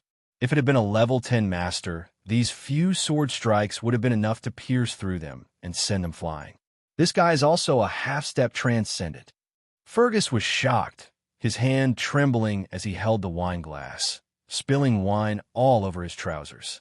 The steward was also a little surprised, but he still calmly said, "Third young master doesn't need to worry. I've already reported this to the family. Soon, a transcendent realm master will come to support us. Before that, we only need to stay here. I don't have time to play with you. Your young master is still waiting for me." Meg held his sword horizontally in front of him and declared arrogantly, "That depends on whether you can step over me." Barkle's eyes flashed with anger. No one in the same realm dared to look down on him like this. Meg didn't waste any more words with him, and with a thought, disappeared from where he stood. Suddenly, sword chi and murderous intent filled the air. Barkle's expression became dignified. The shield pendant on his waist lit up, and a black armor instantly appeared on his body. The long saber in his hand drew a circle on the ground, and a wall of flames appeared, surrounding him as he vigilantly scanned his surroundings. Suddenly, a light flashed across his eyes, and the long saber in his hand slashed out behind him, causing space to distort and flames to erupt. The wall of flames parted, and a dark shadow stabbed out with his sword. However, when the saber slashed out and cut the dark shadow in half, it hit nothing but air. This dark shadow was actually an afterimage. Damn it! Barkle was shocked. A sharp sword cry rang in his ears, and he quickly pulled back his saber while activating all the defensive artifacts he had on him. In a duel between peak masters, victory or defeat was often decided by a hair's breadth, and this was even more true in a pure melee. The sharp sword light pierced through the layers of protective shields, like popping a Matryoshka doll's balloon, then pierced through the seemingly indestructible armor and into the softest part of his neck. In the face of death, Barkle finally displayed the strength of a half-step transcendent realm master. His armor burst, and his whole body transformed into lava, his defense rising sharply as he forcibly blocked the tip of the sword that had pierced into his body. At the same time, Yang Kai slashed out with his saber full of determination. With Barkle's body as the center, the temperature within 100 meters of him suddenly rose, and flames even appeared in the air. The flame domain had been activated. Now, that's interesting. Mag let go of the long sword that was stuck in his hand and retreated rapidly. Within the flame domain, his figure became visibly slower. What no one saw was that his hand, which was hidden under his wide sleeve, had taken out a kitchen knife and slashed at the void behind him. The space distorted, and a crack appeared in the flame domain. Meg's figure flickered, and he slipped out of the flame domain like a fish. A silver sword appeared in his hand again, and he slashed out with it. Cyan sword chi shot out like a rainbow and collided with Barkle's saber in the air. The cyan and red blades collided, evenly matched. "Sword come." Mag spat out 2 words softly. At the same time, double pupils appeared in Meg's eyes. Barkle was stunned for a moment. A black heavy sword pierced through the air and, in a flash, crossed a distance of several hundred meters and pierced through Barkle's back and out of his chest. End of chapter. Chapter 2478. You? Barkle looked at the huge hole in his chest. His eyes were filled with unwillingness and disbelief as he slowly knelt on the ground. Dozens of miles away, She's finger moved away from the trigger. She could not hide the shock on her usually calm face. She was so used to seeing him busy in the kitchen that she almost forgot that this was an existence who dared to challenge the great old one single-handedly. In a battle of the same level, Meg killed his opponent in 2 minutes. The strength that Meg showed completely exceeded her expectations. Barkle is dead. The wine glass in Fergus' hand fell to the ground and shattered. His face was pale and terrified.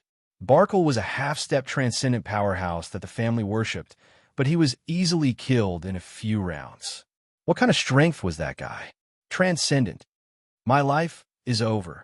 Fergus' body could not stop trembling. He regretted it. If he had known, he would have turned himself in.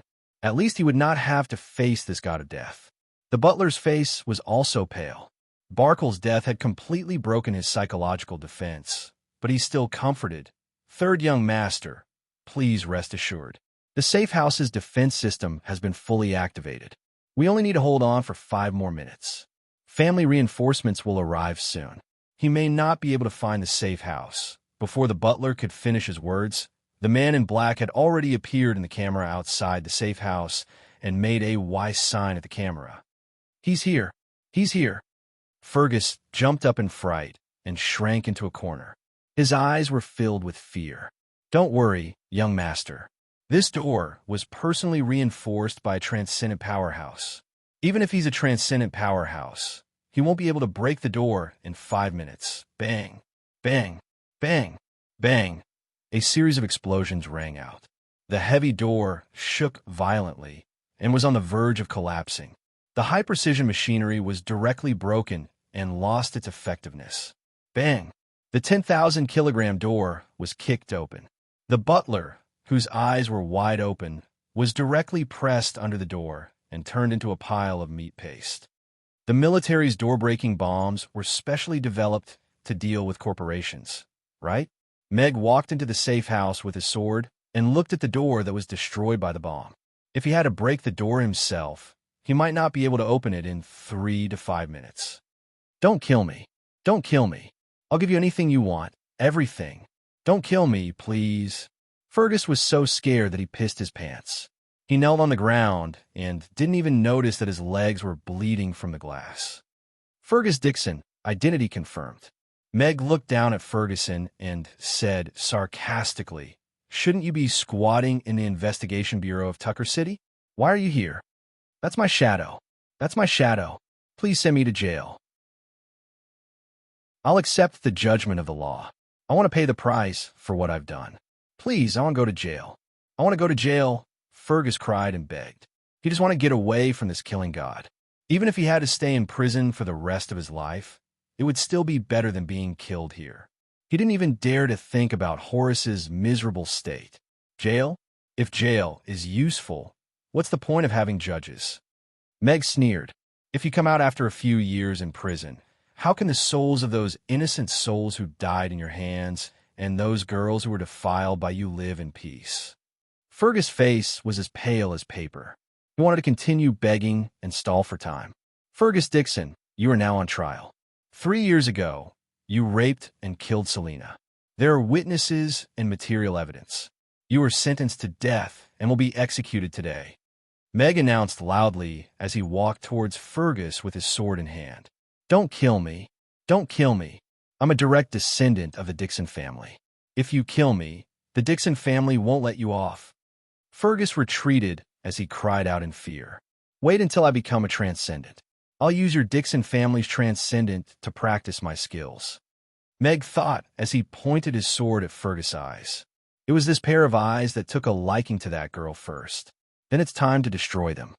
With a light tap of the sword, the sound of an eyeball exploding could be heard, accompanied by Fergus' screams and curses. "If you can't control your hands, then don't bother." The sword swung down and chopped off a pair of hands. This last strike is to remind all the descendants of the corporations that the law may not be able to punish you, but I can. Unless you hide by your transcendent ancestor's side, I will appear anywhere. Meg's sword pierced Fergus' chest and gouged out a heart that was still beating. He threw it aside in disdain. "It's time to go. The other party's transcendent will be here in 3 minutes." She's voice came from the earpiece. "Okay." Meg sheathed his sword and turned around. He flew away from the island under the terrified gazes of the maids. Meg returned to the battleship. The battleship immediately started and flew towards the depths of the sea. Meg sat in the co-pilot seat and clicked on the micro push button. He edited the previous video and uploaded it to the micro push button. He then used the recorded video to start a live stream. Trial Fergus' live stream quickly rose to the top of the micro push button. Hashtag Trial Fergus. The topic also rose rapidly. Fuck. The judge is live streaming again. What's going on? Didn't Fergus turn himself in? Killing the half-step transcendent Barkle alone. The judge is so strong. The one who was sent to prison was the shadow. The corporations are so shameless. This is so satisfying. This kind of lawless scum should be punished like this. Sons of the corporations tremble in fear. The investigation bureau is so useless. They didn't even know they took in a fake. Useless. The live stream and video quickly spread.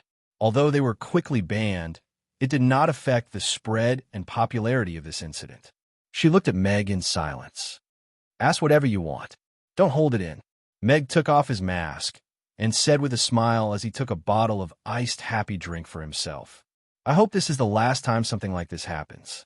You've created a lot of chaos in the underground city and are constantly challenging the bottom line of the underground city's laws. It's very likely that you'll bring about large-scale copycat crimes, she said with a serious expression. If you were the one standing in front of Fergus with a sword, would you kill him? Meg looked at She and asked, if an ordinary person commits a crime, the ordinary person will be gone. If a corporation commits a crime, the law will be gone. Meg took a sip of Coke and smiled mockingly. Is this the bottom line? She fell silent again. All right, I won't commit any more crimes in the short term. I'm just a passerby. If it wasn't for Angelina, I wouldn't be here today. I'm not a saint. I just like to follow my heart. Meg closed his eyes and turned on the massage chair. Although the battle between the half-step transcendent was short, there were still many details that were worth reviewing. It was not that Barkle was too weak, but that he had too many trump cards.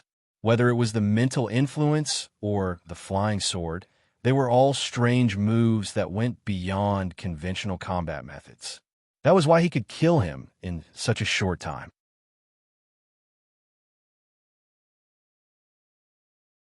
Chapter 2479. Angelina had just finished the enlistment procedures and was sitting outside the recruit office in the Hexagon building. When she saw the news on her bracelet, her eyes instantly turned red, and she quickly walked to the bathroom. After a while, she came out with red eyes. The haze on her face seemed to have disappeared at this moment. The scum that she thought she would never be able to take down was finally dead. He had been tried and sentenced to death in the name of her sister. Angelina, the procedures have been completed for you. I've also sent you some things to pay attention to in the army. Now, I'll take you to see where you'll be working for the next period of time. The Hexagon building is the military headquarters. A middle-aged female officer walked out of the office and called out to Angelina, talking to her while walking. Angelina's expression became serious as she seriously listened. From today onwards, she was no longer the internet celebrity Angelina, but rather a soldier. My son. In front of the island villa ruins, a middle-aged man was kneeling on the ground crying. A white-bearded old man was floating in the air, looking down. His face was filled with anger and a bit of seriousness. Old ancestor, this is the video footage from the scene. There's very little useful information, and it's all been destroyed. A person came forward with a holographic projector and said while playing the video, according to what the people at the scene saw, that person is very strong and his moves are very strange. He killed Barkle in just 2 to 3 minutes. I don't know if he's a transcendent. He's not a transcendent. The old man shook his head. If the other side was a transcendent, why would it take 2 minutes to kill Barkle? He's a half-step transcendent, but his strength isn't bad. Old ancestor, you have to take revenge for Fergus. He is provoking our Dixon family, slapping our faces. The middle-aged man kneeling on the ground turned around and looked up at the old man in the sky as he cried out. The old man coldly looked at him. The middle-aged man suddenly felt like he had fallen into an ice cave, and his voice suddenly stopped. You raise this kind of waste, and you dare ask the family to take revenge for him? The old man's expression was cold as he said in a cold voice, within a month, if you can't calm the impact of this matter on the family, You'll be expelled from the family. He's actually dead? On the top floor of the Twin Towers, Akali saw the scene of Fergus' eyes being dug out and his heart being dug out. She felt that the top-grade sour beef soup in her hand didn't taste good, and she wanted to vomit. Turning off the video, she vomited a few times into the trash, can that her secretary quickly brought over before Akali slowly calmed down. All of you leave. Akali waved her hand to chase away the maids and secretaries. She was the only one left in the empty room. Fergus was dead, but her mood was a bit strange. Speaking of which, she should be happy. She had cursed this guy more than once to hurry up and die. But when she really saw his eyes gouged out, his heart dug out, and then he died, she felt extreme physical and psychological discomfort. He really did deserve to die. After all the bad things he had done, even if he died 10 times, it wouldn't be enough to make up for it. This is a good thing for the people. We don't need to see that disgusting fellow at family gatherings in the future. Thinking of this, isn't it wonderful? Akali thought of this, and her mood gradually became better. But Hades' Horus is dead. Fergus is also dead. Is this fellow a death god? Akali rubbed her chin. Speaking of which, she originally wanted to go to Nancy to intercept Hades, but the matter with Fergus was too big. No matter what, she was still the daughter of the Dixon family, so it wasn't suitable for her to have too much contact with Hades. Moreover, with how petty the patriarch was, he most likely wouldn't let Hades and Angelina off. Hearing that Angelina had already been taken away by the military, Merlin wouldn't touch this bad luck. Now he could only hope that Nancy would place more importance on Hades. As long as he entered the McCarthy family, he would be safe. This kind of high-quality man, giving him to Nancy, it really makes people unwilling. Akali was a bit annoyed as she tapped on Hades' page. After looking at it for a bit, she exited and gave a sigh. Meg returned to the Mocha building and didn't go out again. He locked the door and sat in front of his desk with a normal history book in his hand. It looked like he was reading a book, but he was actually digesting the information the system had collected in his mind, including the secret information the system had obtained from invading the large families.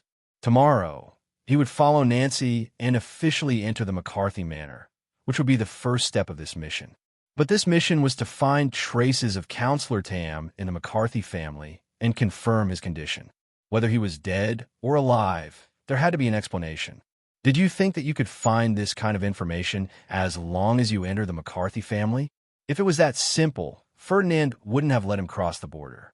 If Meg had to slowly investigate by himself, not to mention a week, he might not be able to find anything in the McCarthy family that was guarded by Transcendence in a year. At this time, the cheat was very important. The technology the system grasped was indeed weaker than the dungeon, but this was the initial setting the heavens had set for it. But the system itself was definitely better than the current artificial intelligence of the dungeon. The reason was very simple. The artificial intelligence of the dungeon was limited by the level of technology of the dungeon, and the upper limit of the system was determined by the heavens. When it came to the competition, the system won. Therefore, after the system connected to the dungeon network through Meg, it started to plunder the civilization of the dungeon and completed its self-evolution. During this process, the system successfully hacked into the underground city's government, military, and various tycoons' internal networks, and obtained a huge amount of confidential documents. After sorting and summarizing the massive amount of information, the final thing that appeared in Meg's mind was a 32G document. That's it. Meg frowned. How long would he have to look at this? It's okay. The system will directly feed it to you. Just as the system finished speaking, the document turned into countless light spots. Meg felt that he was instantly filled up. The amount of information was much more than the usual recipe. After a full 3 hours, Meg stood up and poured himself a glass of water before letting out a sigh of relief. The system's method of instilling information was indeed good. Normally, it would take 3 months to digest the information, but he had digested it in his mind in 3 hours. Information was like spider silk. When you only had 1 or 2 strands, it was difficult to obtain anything. But when you saw countless spider silk that overlapped to form a spider web, the truth would naturally appear before you. Councilman Tam was a radical councilman who was born as a commoner. He criticized the privileges of the tycoons and took the lead in drafting a bill to weaken the tycoons. This method of weakening the power of the tycoons naturally became a thorn in their side. This information could be found in the internal documents of the tycoons. He's so reckless without any backing. His disappearance is not unjustified. Meg muttered. Though he respected such people who fought for the people, he didn't agree with his method of striking a stone with an egg. From the Intertwined Information Network, Meg found some clear clues. The McCarthy family was involved in the kidnapping of Councilman Tam, but they weren't the only ones. From the clues of the various tycoons, all the evidence pointed to a mysterious organization, the Undying. End of chapter. Chapter 2480. This mysterious organization with a long history was almost invisible in the world of ordinary people, but it was inextricably linked to the various corporations. Previously, Meg knew that this organization was definitely related to the corporations. Perhaps the corporations were the financial backers, but from the internal intelligence of the various corporations, this relationship seemed to be more complicated. The corporations weren't the ones controlling the Undying. Instead, the corporations seemed to be worshiping the Undying. The Undying seemed to have something that the corporations were afraid of, or something that the corporations were willing to lower their heads and flatter. All the clues pointed to the existence of such a thing, but none of the clues clearly stated what it was. It seemed to be a taboo existence. Of course, the corporations weren't pushovers either. The relationship between the two was more of a cooperative one. The disappearance of Counselor Tam was definitely related to the Undying. The McCarthy family was playing the role of the perpetrator. It was certain that Counselor Tam wasn't brought into the McCarthy manor. From the confidential information within the McCarthy family, on the day of the kidnapping, Counselor Tam was handed over to the Undying. Isn't this nonsense? Even if he's in, what's the use? Meg pouted. He had tried his best to use the title of the Chef King to sneak into the McCarthy manor, but he wasn't even there. Meg paced in the room and pondered. After a long while, his eyes lit up. It's Ferdinand's intelligence that's wrong. As long as I can get that confidential information and pass it to Ferdinand, my mission will be completed, Mag thought. That confidential information was sent to Patriarch Theodore by the McCarthy family's third master, Gardner. Gardner was the CEO of the DeMarca Financial Group under the McCarthy family, and he was also the supervisor of the McCarthy family's external operations department. The kidnapping of Counselor Tam was planned and facilitated by him. Meg had already obtained the confidential information, but if he handed it to Ferdinand directly, it wouldn't be easy to explain. How should he explain? He couldn't possibly say that he was a genius who had learned how to become a super hacker after coming to the dungeon for a few days. He hacked into the McCarthy family's internal network and stole the information. How did he manage to get his hands on something that even the powerful intelligence network of the military couldn't get their hands on? Meg had a clear understanding of Ferdinand. Since the other party dared to let him enter the underground city and allowed him to visit the Divine Monument, he must have felt that he could control everything about him. If his performance was too abnormal and exceeded his expectations, this cooperative relationship might collapse. It seemed that he still had to go to McCarthy Manor. It was time to show his true acting skills. Judgment of Fergus had caused a huge uproar in the underground city. Seeing the young master of a tycoon, who had committed many evil deeds and could not be punished, being judged and executed, everyone was delighted. As for the young masters of the major corporations, they disappeared almost simultaneously. The princes and princesses of the night parties, as well as the hosts of the top parties, all disappeared without a trace. Even those arrogant youngsters who relied on their family's power and influence had become much more docile. Even a direct descendant of a tycoon like Fergus was still judged and executed under the protection of a half-step transcendent powerhouse. Or they. This fellow killed 2 people and eliminated the tycoon's bad habit of being arrogant and despotic for so many years. Indeed, Those who are arrogant are afraid of those who don't care about their lives.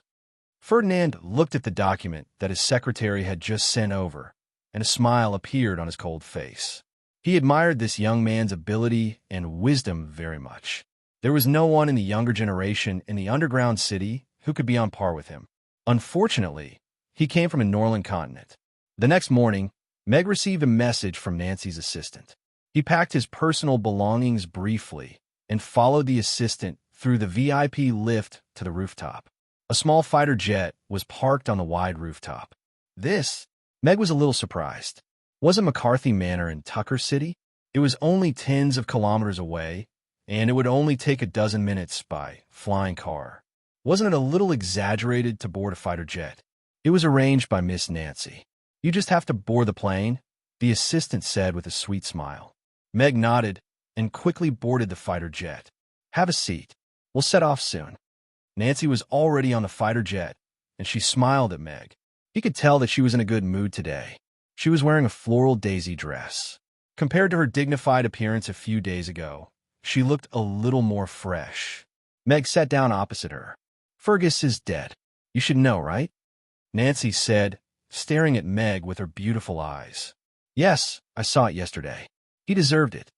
Meg nodded. It could be seen that Nancy was really attentive to him. The fighter jet was most likely to prevent the Dixon family from doing anything to him. Angelina should be very gratified. After all, the murderer who killed her sister has finally paid the price. Nancy was a little emotional. Even if that fellow dies, he can't get her sister back, Meg said softly. Nancy pursed her lips and was silent for 3 seconds. She changed the topic and said, When you return to the manor, someone from the chef's department will receive you and arrange your life and work. I've already talked to them. You're a specially hired chef. You only need to be responsible for the family banquet and the meals of the core of family members. Understood. Meg nodded. From today onwards, he was a worker. When you go back, you have to be careful of Norma. That girl is petty. You used her Medusa waste to cook. She'll definitely make things difficult for you when you go back. Nancy warned again, but you don't have to worry too much. If she bullies you, just tell me. I'll make her restrain herself. Meg nodded, but his mind was active. Norma McCarthy was the precious daughter of Nancy's third uncle, Gardner. She was spoiled by nature and didn't seem to get along with Nancy. He was brought into the McCarthy family by Nancy, so he was bound to be labeled as Nancy's loyal dog. Moreover, he killed her pet snake for its waste. It would be strange if she didn't make things difficult for him when he went back. The situation didn't seem to be good, but Meg already had a rough plan in his mind. He wasn't here to marry into the family. He had to run away immediately after completing the task. Why would he need to be careful? The fighter took off and hovered on a lawn a few minutes later. Meg followed Nancy out of the fighter and looked at the wide lawn and the luxurious villas. It was like a different world from the hundreds of buildings in the distance. In the center of Tucker City, where every inch of land was worth gold, only the top 10 conglomerates could be so extravagant and ostentatious. Welcome home, 2nd Mississippi. A middle-aged man dressed like a butler and a dozen maids and servants bowed. Nancy said a few words to the housekeeper and then left. The butler watched Nancy's back as she left. Only then did he walk towards Meg. Mr. Hades, I'm Miss Nancy's personal butler, Boson. Please come with me. I'll take you to familiarize yourself with the manor and some precautions for entering the job, the butler said as he led Meg to a side path. Chapter 2481. McCarthy Manor occupied a large area. It was like a small, independent city separated from the outside world. Meg listened to Boson's introduction while sizing up the luxurious manor, verifying it with the information and map in his mind. He felt 3 terrifying auras in the depths of the manor, which was the core of the entire manor.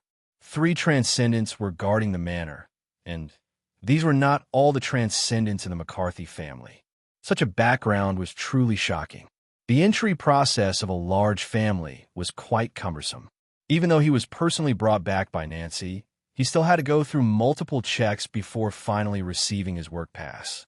Even with the work pass, as a chef, His activity area in the manor was still limited. So-called specially hired chefs, other than the title and salary, were no different from maids in the eyes of the plutocrats. Congratulations. You've officially become a member of the McCarthy Manor. This will be the most glorious day of your life. Boson looked at Mag, who had come out with his badge, with a gratified expression. Even working a shift is brainwashing. Meg complained in his heart. Even in the underground city, his most glorious day should have been when he won first place in the Chef King competition with a full score. After exchanging a few pleasantries with Boson, Meg excused himself and wanted to rest in the dormitory. Boson brought Meg to the chef's dormitory. As a specially hired chef, Meg could get a separate suite. But before he reached the dormitory, he saw a young girl in a JK uniform sitting on the low wall in front of the villa. Her pair of slender legs dangled, swaying and glistening. Oh no! Boson's expression changed slightly. Meg glanced at the young girl. She was about 15 or 16 years old. This could be inferred from her ordinary figure, similar to Barbara's. But when he saw her face, Meg squinted his eyes. This young girl looked similar to Nancy, but compared to Nancy's cold and noble appearance, she had a pair of peach blossom eyes. As if hearing footsteps, the young girl suddenly turned her head and fixed her gaze on Meg's face, revealing a playful smile. Norma McCarthy. Meg recognized the young girl's identity at a glance. But why was she in the chef's dormitory? Were you waiting for me? Meg pretended to be confused and continued to walk forward half a step behind Boson. Miss Norma, you're here. Boson humbly stepped forward to greet her. He lowered his head, not daring to look at the pair of slender white legs. Are you Hades? The girl sitting on the low wall ignored Boson and asked Meg. Meg did not have the habit of lowering his head in front of women, so he looked straight at that pair of white and slender legs. Her skin was white and shiny, delicate and smooth. With such good legs, it would be a pity not to ride a tricycle. Yes, Meg nodded and continued to stare. As long as I don't feel awkward, others will feel awkward. Norma was used to servants lowering their heads in front of her. She did not expect this fellow to stare at her like two scorching lights, causing her to unnaturally close her legs as a hint of red rose on her face. However, this guy was even better looking in person. He had a high-nose bridge and exquisite facial features, especially those brown eyes. They were deep and tranquil. He was clearly staring at her, but it didn't seem obscene. Instead, it seemed like he was admiring her, clean and pure. For some reason, her momentum weakened. She coughed softly and said, Do you know that the snake liver you used in the competition was mine? Meg pondered for a moment and said seriously, I won't tell anyone that you are Medusa. Norma was stunned for a while before she came back to her senses. She was so angry that she laughed. Was this guy doing it on purpose, or was he serious? Miss Norma, Mr. Hades is the chef specially hired by Miss Nancy. I was just about to take him to the dormitory to rest. You see, Boson tried to help Meg out of the situation. This third lady was not to be trifled with. Boson, you can go. I will personally take him to the dormitory to rest. Norma ordered directly. Boson looked at Mag with pity and then turned to leave. Although he was Nancy's personal butler, he still didn't have the guts to disobey Norma's orders. He could only ask Miss Nancy for instructions after he left. Only Meg and Norma were left in front of the building. Meg looked at Boson, who left without looking back, and then looked at Norma and asked, Are you sure you want to rest in the dormitory with me? I said bring. Norma blushed and jumped down from the low wall. Norma was not short, but Meg was too tall, so when she jumped down from the low wall, she had to look up at Meg, which weakened her aura. I know you're Nancy's loyal dog, but you got first place because of my snake liver. So, from today onwards, you have to be my slave. Do you understand? Norma crossed her arms and raised her voice a little. Did you give me grass? Meg frowned and shook his head. I got first place with my own ability. The snake liver was provided by the program crew and eaten by the judges. What does it have to do with me? You? Norma choked and was speechless for a moment. If there's nothing else, I'll go back to the dormitory to rest. Meg walked past Norma sideways and stopped at the door. He turned back and said, I'm not used to sleeping with others, so please go back." With that, he walked into the villa under Norma's wide-eyed gaze. Is this guy rejecting me to accompany him in bed? There's actually such a person in this world. Norma opened her mouth slightly and only came back to her senses after a while. "Wait, when did I say I was going to sleep with him? Bastard, stop right there." Norma yelled angrily with her hands on her hips. Meg had already arrived at the dormitory on the second floor with a smile on his face. Rich young ladies like Nancy and Norma had no lack of bootlickers around them. Bootlickers of all grades and breeds. For a woman like Nancy, who was as pure and holy as a white lotus, you only needed to show her your ability and uniqueness to attract her attention. As for a brat like Norma, you could not spoil her. The more you did not follow her wishes, the more motivated she would be, and the more she would want to regain her sense of superiority and confidence from you. Meg had already made up his mind to use Norma as a breakthrough, so he naturally wanted to give her a memorable first encounter. The dormitory was not big, but it was not small as a single dormitory. It was about 50 square meters with a bedroom, a bathroom, a small living room, and an entertainment area. It was also equipped with a small kitchen with a full set of kitchen utensils that could be used for simple cooking. This was one of the perks of being a specially hired chef. If it were a normal servant, they would live in a multi-person dormitory. Before he sat down, the doorbell rang outside the door. "She's really impatient." Meg unbuttoned his shirt and opened the door. Norma, who was outside the door with her little fists clenched and angrily slammed the door, landing 2 heavy punches on Meg's chest. His shirt was open, his sturdy chest, and 2 light sounds of fists hitting flesh. The atmosphere at the door suddenly became a little strange. End of chapter.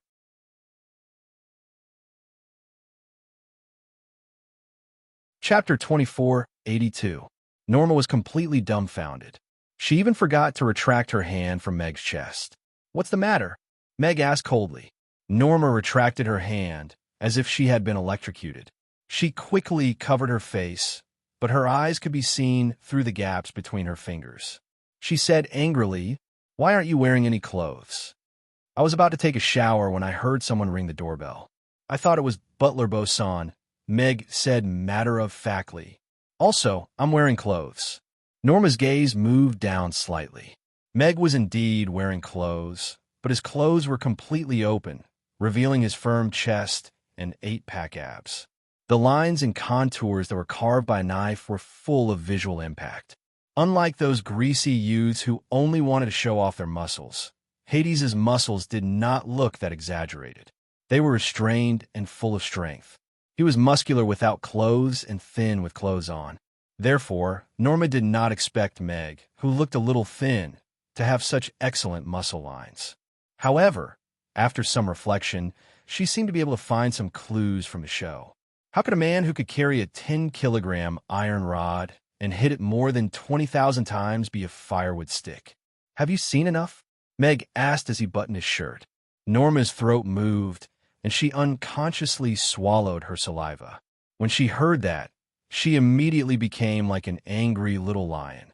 She said angrily, "According to McCarthy Manor's employee code of conduct, all employees must dress appropriately in the manor. You've broken the rules on your first day at the manor. The dormitory is the employee's private space. It's not within the scope of having to dress appropriately. This is clearly stated in the employee code of conduct. Do you wear a uniform in the bedroom too?" Meg smiled, not afraid at all. "Who said that?" I'll change the employee code of conduct right now." Norma was a little unconfident. Of course, she did not know what was written in the employee code of conduct. She only vaguely knew that this was to scare Hades, who was on his first day. "Please go ahead. I'm going to take a shower. Please go back." Meg's expression was still cold as he prepared to close the door. Norma felt humiliated. No man had ever dared to reject her again and again. Furthermore, he was only an employee, a chef. "I'm hungry. Aren't you a special chef? I want you to make me lunch," Norma ordered. "My contract will take effect tomorrow, so I'm not obligated to serve you today." Meg shook his head slightly. Then, just as Norma was on the verge of exploding, he said, "But I'm going to make lunch for myself later. I can make you one while I'm at it." Conveniently, Norma frowned. She felt that she had never been treated so half-heartedly by a servant in her life. This feeling was very special. Humph, then I'll wait for you at the restaurant. Norma turned and prepared to leave. I'm not going to the kitchen to cook. I'm going to cook something simple in the dormitory. If you want to eat, come in. Meg turned around and entered the room. Eat in the dormitory? Norma was shocked, but looking at the open door, she hesitated for a while before gritting her teeth and walking in. What was there to be afraid of? This was McCarthy Manor. Could it be that this fellow still dared to do anything to her? This was Norma's first time entering the staff dormitory. Her first impression was that it was cramped. All kinds of spaces that should have been separated were all squeezed into the small room. The sofa was even single person, and the kitchen could only accommodate one person. It was really too small. Take a seat first. I'm going to take a shower. I'll cook later. Meg first started cooking in the rice cooker. He took a set of clothes and walked towards the bathroom as he spoke familiarly. Norma looked at the bathroom door that was slowly closing with her mouth agape. This fellow actually left her here to dry while he went to take a shower. Through the blurry bathroom glass door, the sound of water could be heard clearly. The strange atmosphere made Norma's face turn red, and she was a little restless. It was her first time waiting for a man to come out of the shower to cook for her. She suddenly regretted it. She should not have come in. It seemed like she had accidentally fallen into his trap. But now, she did not want to leave. If she left just like that, wouldn't it seem like she was afraid? The blurry glass door outlined a blurry figure. Associating it with the scene she saw at the door earlier, Norma's mind could not help but start to fill in the water that flowed down his firm chest, over his abs that were like washboards, and then down, patter. The bathroom door opened, and Meg, who had changed into a fresh shirt, walked out. There was a towel around his neck, and he was drying his wet hair. Then, he faced Norma, whose face was flushed red. There was a faint fragrance of shower gel in the air, and the atmosphere was a little ambiguous. Norma, who was facing the bathroom door, was shocked. She quickly looked away and explained, I'm not looking. I'm just thinking about something. Then why are you blushing in a teapot? Meg ignored her. He threw the towel and clothes into the washing machine, and then went straight to the kitchen area. Although it was called a kitchen, it was more accurate to say that it was an open single-person workstation. There was a single stove, a cutting table, and a washing table. It was suitable for 1 or 2 people to cook at home. Meg took an apron and put it on. He opened the fridge and took out a few ingredients: beef, eggs, onions, garlic, and tomatoes. Judging from the freshness, they should have just been put in the fridge in the morning. They were not high-grade ingredients, but they were enough. The freshly cooked rice grains were clear, and there was no excess water on the surface. It completely met the standards of making fried rice. Meg began to prepare the ingredients and cook. The blush on Norma's face had not faded. She sat down on the sofa and opened her wristband to browse the web, but her eyes were secretly glancing at Meg. His posture was tall and straight, and the side of his face looked sharp. The corners of his mouth seemed to be slightly raised at all times. He looked very intimate, but also seemed to be mocking something. The chefs at McCarthy Manor were mostly middle-aged uncles, and there were also quite a few old grandpas. The chefs who were selected were all experienced chefs. How could there be such a young and handsome chef? Oomph. No matter what he cooks later, I definitely won't eat a single bite. I want to let him know the dangers of this world. Norma thought to herself. She had already begun to plan her lines. The beef was cut into cubes, and spices were added to stir-fry. The rice and eggs were mixed together, and they gradually blended. Then, the beef was added to stir-fry. Finally, a handful of tender green onions were sprinkled, and they were stir-fried. Then a pot of tomato and egg soup was boiled. 2 plates of beef and egg fried rice, 2 bowls of tomato and egg soup, and 2 spoons. A simple lunch was completed. Let's eat. Meg placed the fried rice and soup on the dining table and said to Norma, "This is the lunch you prepared for me? It's so simple." Gulp. Norma sat at the dining table and said with disdain. Before she could finish her sentence, a strong fragrance assailed her nose. She could not help but swallow her saliva, and even her words were interrupted. It smells so good. Norma looked at the fried rice in front of her in disbelief. End of chapter.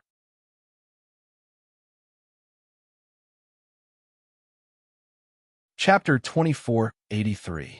The golden eggs wrapped the rice perfectly, and the grains were distinct. The red beef cubes were embellished with an attractive, oily glow, and the green onions were the finishing touch, adding color to the fried rice. The rich aroma of the fried beef and eggs intertwined, harmonious and beautiful. Rumble. She wanted to reorganize her emotions and say something harsh, but her stomach failed her and growled. Norma's expression collapsed. She had already picked up the spoon and quickly scooped a spoonful of fried rice in her mouth. The soft rice was wrapped in an egg. With a bite, the aroma of the egg overflowed. A piece of beef was mixed in with the egg. It had a slightly chewy texture and brought about an incomparably delicious experience as the gravy splattered. The satisfaction of being filled made Norma's eyes light up instantly. Norma had eaten countless delicacies, and McCarthy Manor had the best chefs in the underground city. However, the fried rice with beef and eggs in front of her gave her a pleasant surprise. One bite after another, the plate of fried rice was emptied in the blink of an eye. Norma licked the corner of her mouth, feeling a little unsatisfied. Then she used a spoon to drink a few mouthfuls of soup. The tomato and egg soup was sweet and refreshing, and it was perfect to go with the fried rice. After a while, the soup bowl and plate were emptied, and Norma put down the spoon in her hand. This lunch was very simple, and she had never eaten such a simple lunch before. However, she was very satisfied with the meal, both physically and mentally. Norma looked up at Meg, who was eating quietly. He did not show any expression of anticipation or praise, but instead seemed to be a little dissatisfied. The heat of the beef is a little lacking, and it needs to be adjusted, Meg muttered to himself. He was indeed a little dissatisfied. Strangely, Norma felt that the man in front of her seemed to be glowing. He was different from the ordinary man. Although he was not a rich man, his attitude towards cooking was worthy of respect. I say, tonight you still have to. Before Norma could finish her sentence, the doorbell rang.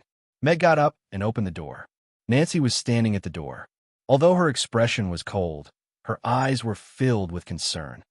I heard from Basong that Norma came to look for you. Did she make things difficult for you? She's in my room. Meg shrugged. What? Nancy stared blankly for a moment before revealing a shocked expression. You guys, how long had it been? Meg had actually brought Norma back to the room. I'm just here to eat. Don't think too much about it. Norma seemed to have heard the complicated emotions in Nancy's tone and immediately jumped to the door. Then, she looked at Nancy and said with some ridicule, Sister Nancy, you really do care about him. You rushed over in such a hurry. Are you afraid that I'll eat him? Eat? Nancy glanced at Norma, who was still dressed neatly, and saw the plates on the dining table through the gap between the two of them. It seemed that they had indeed eaten together, and it was Meg who had cooked. That's all for today. I'll go back first. Don't forget our agreement. Norma winked at Meg, then squeezed past Nancy with a smile. She walked briskly, humming a little tune as she left. Meg could see that this girl didn't have much malice towards him. She just wanted to suppress Nancy. Do you want to come in and sit for a while?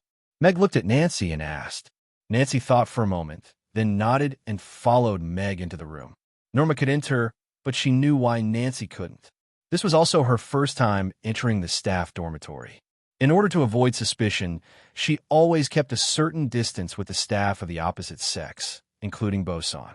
Meg cleared the plates on the table, poured a glass of water for Nancy, and asked, Have you eaten lunch?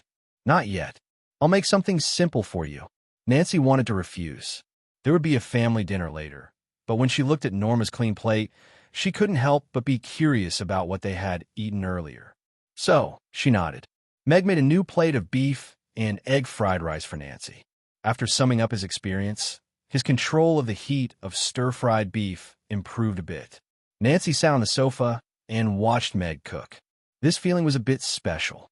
In a small room, a man in casual clothes with an apron cooking for you, just like a family in the movies. In her world, This kind of scene had never appeared before. She also never thought that in the future there would be a man cooking lunch for her in their home. At this moment, she felt that it was quite beautiful. Then she couldn't help but laugh at her strange thoughts. But when she looked at Meg's serious side profile, she was a bit dazed. Beef and egg fried rice. There are many ingredients in the fridge, but the quality is not bad. Meg put the fried rice in front of Nancy and smiled. Thank you. Nancy nodded slightly and hid the strange look in her eyes.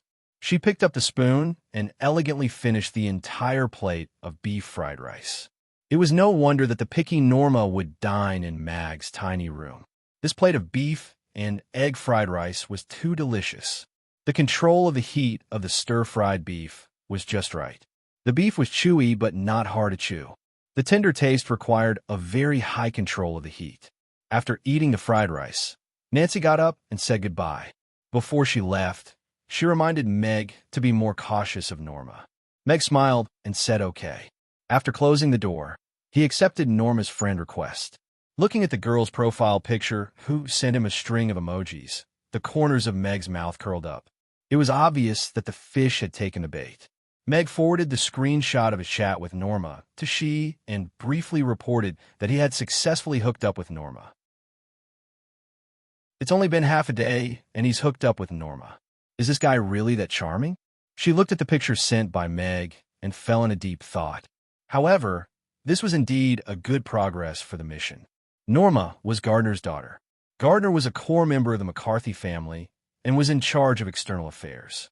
It was very likely that he was related to Senator Tam's disappearance. If Meg intended to use Norma as a breakthrough, it was indeed a good choice. What do you plan to do next? She replied, if your information is correct, Norma is indeed very doted on by Gardner. I'll try my best to get information about Senator Tam from her. Be careful, she replied and closed the chat interface. Meg stood at the dormitory window and looked at the manor. From the angle of the window, he could only see a very small area, which did not include the living area and activity area of the McCarthy family members. He actually already had all the information needed for this mission in his hands. He only needed a reasonable scenario to obtain this information, and then he could leave. There were 3 supernatural powerhouses guarding the McCarthy manor. He had no reason to risk his life for a newbie mission.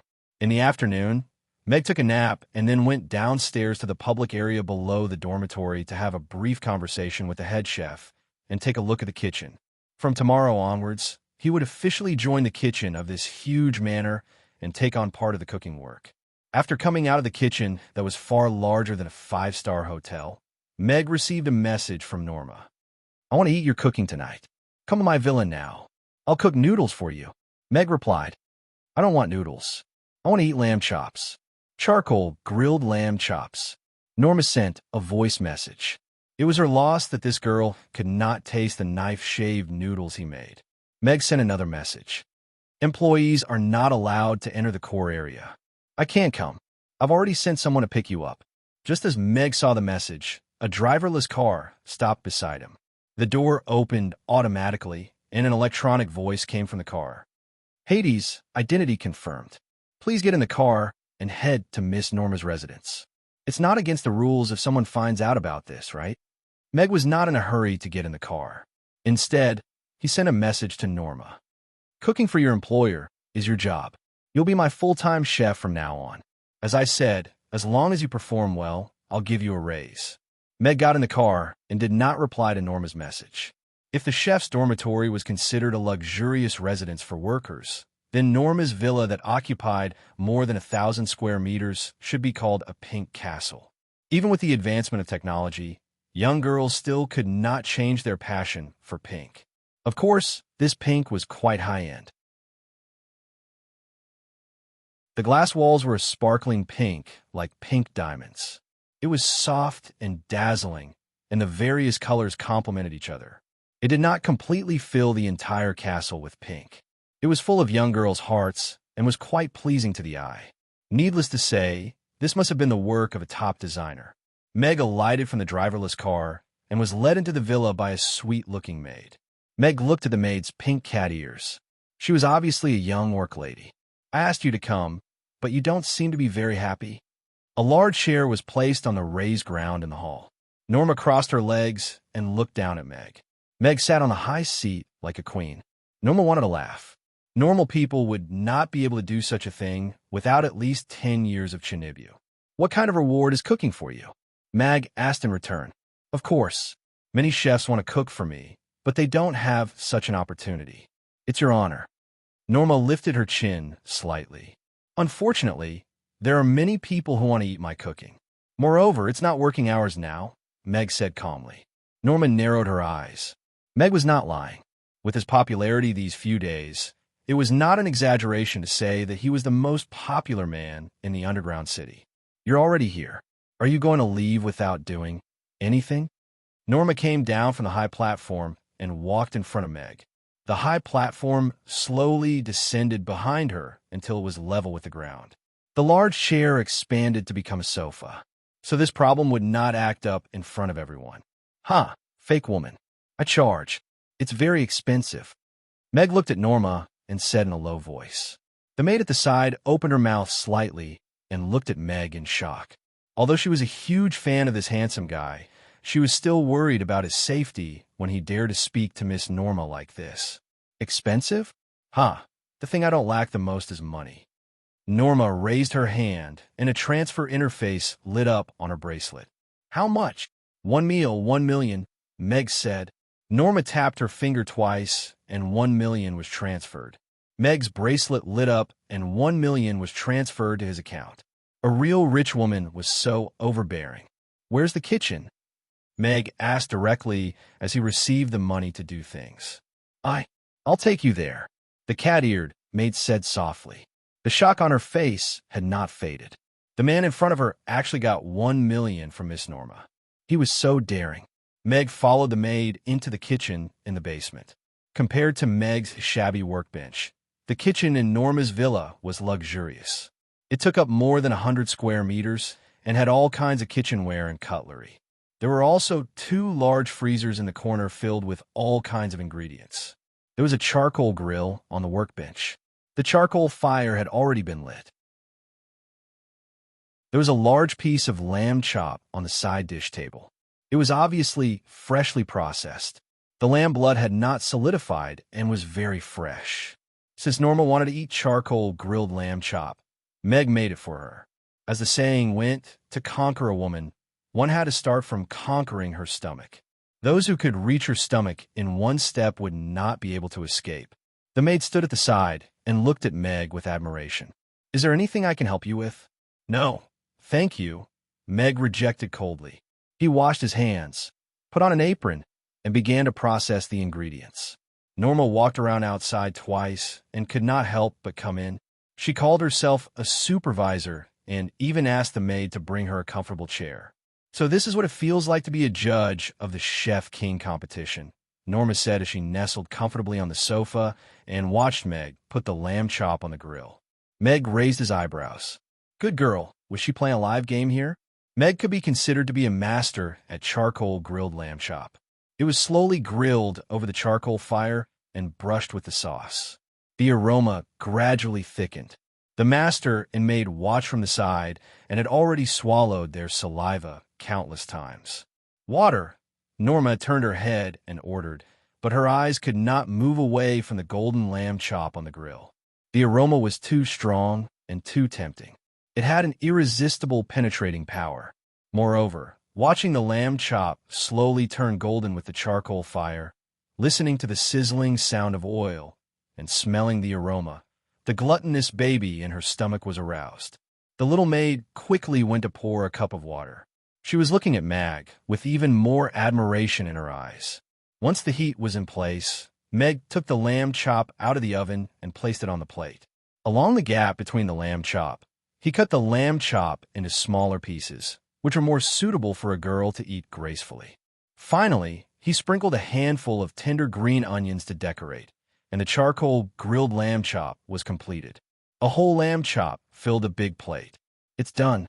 Please enjoy, Meg looked at Norma and said. Norma had already stood up from the chair and walked to the counter. Looking at the golden lamb chop that was emitting a strong aroma, she could not help but gulp. I'll bring it to the dining table, The maid came forward and said softly, "Let me try it first and see if it's really that good." Norma could not wait to reach out and grab a piece of lamb chop. "Hiss, it's hot." Norma immediately retracted her hand and pinched the maid's cat ears to lower her temperature. The maid looked innocent, but did not dare to say anything. After lowering the temperature of her fingers, Norma put on a thin glove that insulated heat and grabbed another lamb chop. She brought it to her mouth and blew on it before carefully opening her mouth to take a bite of the lamb chop. The crispy skin wrapped around the tender and juicy lamb. With just a light bite, the rich juices and oil exploded in her mouth. The slight spicy meat taste collided with the tip of her tongue, and her taste buds instantly went out of control. A long and uncontrollable moan made Norma's face blush instantly. But this lamb chop was too delicious. Grilled meat was no stranger to Norma. There were two chefs in the manor who were very good at grilling meat. Every time they had a meal together, the two of them would roast all kinds of meat products. But she had never eaten such a delicious and special lamb chop. When she saw Nancy lose her composure on the show, she had mocked her for being inexperienced. She did not expect that when she tasted this lamb chop in person today, it did not look very promising. The unique aroma of the grilled fruit permeated the lamb, and the unique sauce was irresistible. If she were a judge of the Chef King competition, she would not be able to resist giving full marks, right? "This is too delicious," Norma could not help but praise. Then she glanced at Meg. No wonder Nancy thought so highly of him and even sent a fighter jet to protect his safety. The maid could not help but swallow her saliva. Previously, when she watched the live broadcast with Miss, she had secretly swallowed her saliva countless times. Today, when she saw Meg grilling the lamb chop with her own eyes and smelled the aroma, how could she resist this temptation? "Here, you have a piece too." Norma took a lamb chop from the plate, shook it slightly to cool it, and handed it to the maid. "Thank you, Mississippi." The little maid was flattered and took the lamb chop. She took 2 steps back and blew on it. Then she took a small bite. Her eyes immediately narrowed into crescent moons. She held it and ate it in small bites, just like a little squirrel. Meg watched this scene. Norma treated her subordinates well and did not treat them badly at all. Norma finished 2 lamb chop and was somewhat full. Only then did she feel a little uncomfortable eating standing in the kitchen. She ordered, "Let's eat in the dining room." The maid quickly wiped her hands clean and carefully carried the lamb chop out of the kitchen with both hands. She went straight to the dining room on the first floor. Meg took off his apron and went upstairs to prepare to go back. He had finished his work, and Norma looked very satisfied. The 3 of them had just reached the first floor when a maid quickly walked over and said respectfully, "Miss, Master is here." Just as she finished speaking, the villa's door opened and a thin, middle-aged man walked in. Meg looked at the person and raised his eyebrows slightly. He quickly regained his composure, but was not in a hurry to leave. He took half a step back and stood beside the maid. "Father," Norma exclaimed with some surprise. She jumped forward and held the middle-aged man's arm. "When did you come back? Didn't you say that you would only be back next week?" "Something happened in Tucker City, so I came back early." The middle-aged man with a cold temperament smiled when he looked at Norma. His eyes were full of affection. "I want to see the chief, so I came to see my baby daughter first." As he said that, his gaze swept past the little maid and landed on Mag. His long and narrow eyes narrowed instantly, and there was a dangerous glint in them. "You came at the right time. I just grilled lamb chop. Let's eat together." Norma pulled Gardner to the dining table. Gardner sat down and looked at the grilled lamb chop on the table. He looked at Meg again and asked, "Are you Hades?" "Yes." Meg nodded slightly. The person in front of him was the target of his trip, Gardner. He did not expect to meet him on the first day of entering McCarthy Manor. "Father, you know him too?" Norma held a lamb chop in her hand and asked in surprise, "How many people in the underground city don't know him now?" Gardner smiled. The Dixon family had suffered a great loss this time. Fergus had been killed, and they had lost a half-step transcendent realm master for no apparent reason. This young man in front of him could be said to be the fuse of this entire incident. It seemed that Nancy brought him back to McCarthy Manor not only to admire his cooking skills, but also to protect him. Meg lowered his head and did not say anything. He let the system take a few photos. Gardner did not have much interest in Meg. The fact that he could enter McCarthy Manor meant that the family had conducted an in-depth investigation on him. There should be no problem with his background. The incident with Fergus could only be considered a coincidence. A mere chef was not enough to pique his interest. Then try this lamb chop. It's delicious. Norma took a lamb chop and handed it to Gardner. Gardner took the lamb chop. It was still a little hot. It should have been roasted not long ago. The meat was quite fragrant. He opened his mouth and took a bite. His eyes immediately lit up. As one of the few people at the top of the underground city's power hierarchy, his desire for food had long become dull. However, the taste of this roasted lamb chop stunned him. The tender lamb chop did not become dry after being roasted by the charcoal fire. The slightly charred skin was crispy and fragrant. As he chewed, the juices flew in his mouth. It was very satisfying. In just 2 or 3 bites, half of the lamb chop was gone. Bring the wine. Gardner ordered the maid beside him. Yes. The maid quickly left and soon came back with a small cart. She opened the bottle, poured the wine, sobered it up, and divided the wine in one go. A glass of red wine was placed in front of Gardner. Gardner took a sip of the wine and then picked up a lamb chop. He chewed it carefully, his face showing some joy. He had not felt satisfied with food for a long time.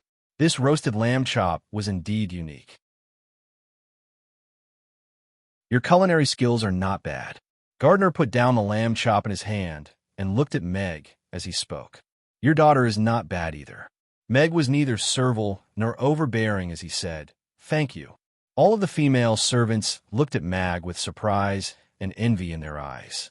Lord Mag had never praised any of his servants before, but he was very appreciative of Hades. You can go back first. I'll get the car to send you back to the dormitory, Norma said to Meg and gave the maid a look. Okay. Meg nodded slightly. Please follow me. The maid led Meg out of the door. The driverless car was still parked at the door. The door was already open. Meg got into the car. The maid blushed and said, "Mr. Hades, I'm your fan. Your roasted lamb chop is really delicious. I like it very much." Meg's face showed a gentle smile. He nodded slightly and said, "Thank you. Please go back." The door closed slowly. The driverless car started slowly and drove away from the villa area. His smile is so gentle. Oh no, it's the feeling of falling in love. The maid covered her chest. Her face was red all the way to her ears. End of chapter. That you're tuning in to the Romance Rendezvous YouTube channel. We're so grateful for your support, and don't forget to subscribe to join us on this incredible journey through captivating stories. Your generosity through donations truly makes a world of difference, as it's the primary source of revenue that allows me to expand and enhance this channel for you. Thank you from the bottom of my heart for being a part of this adventure.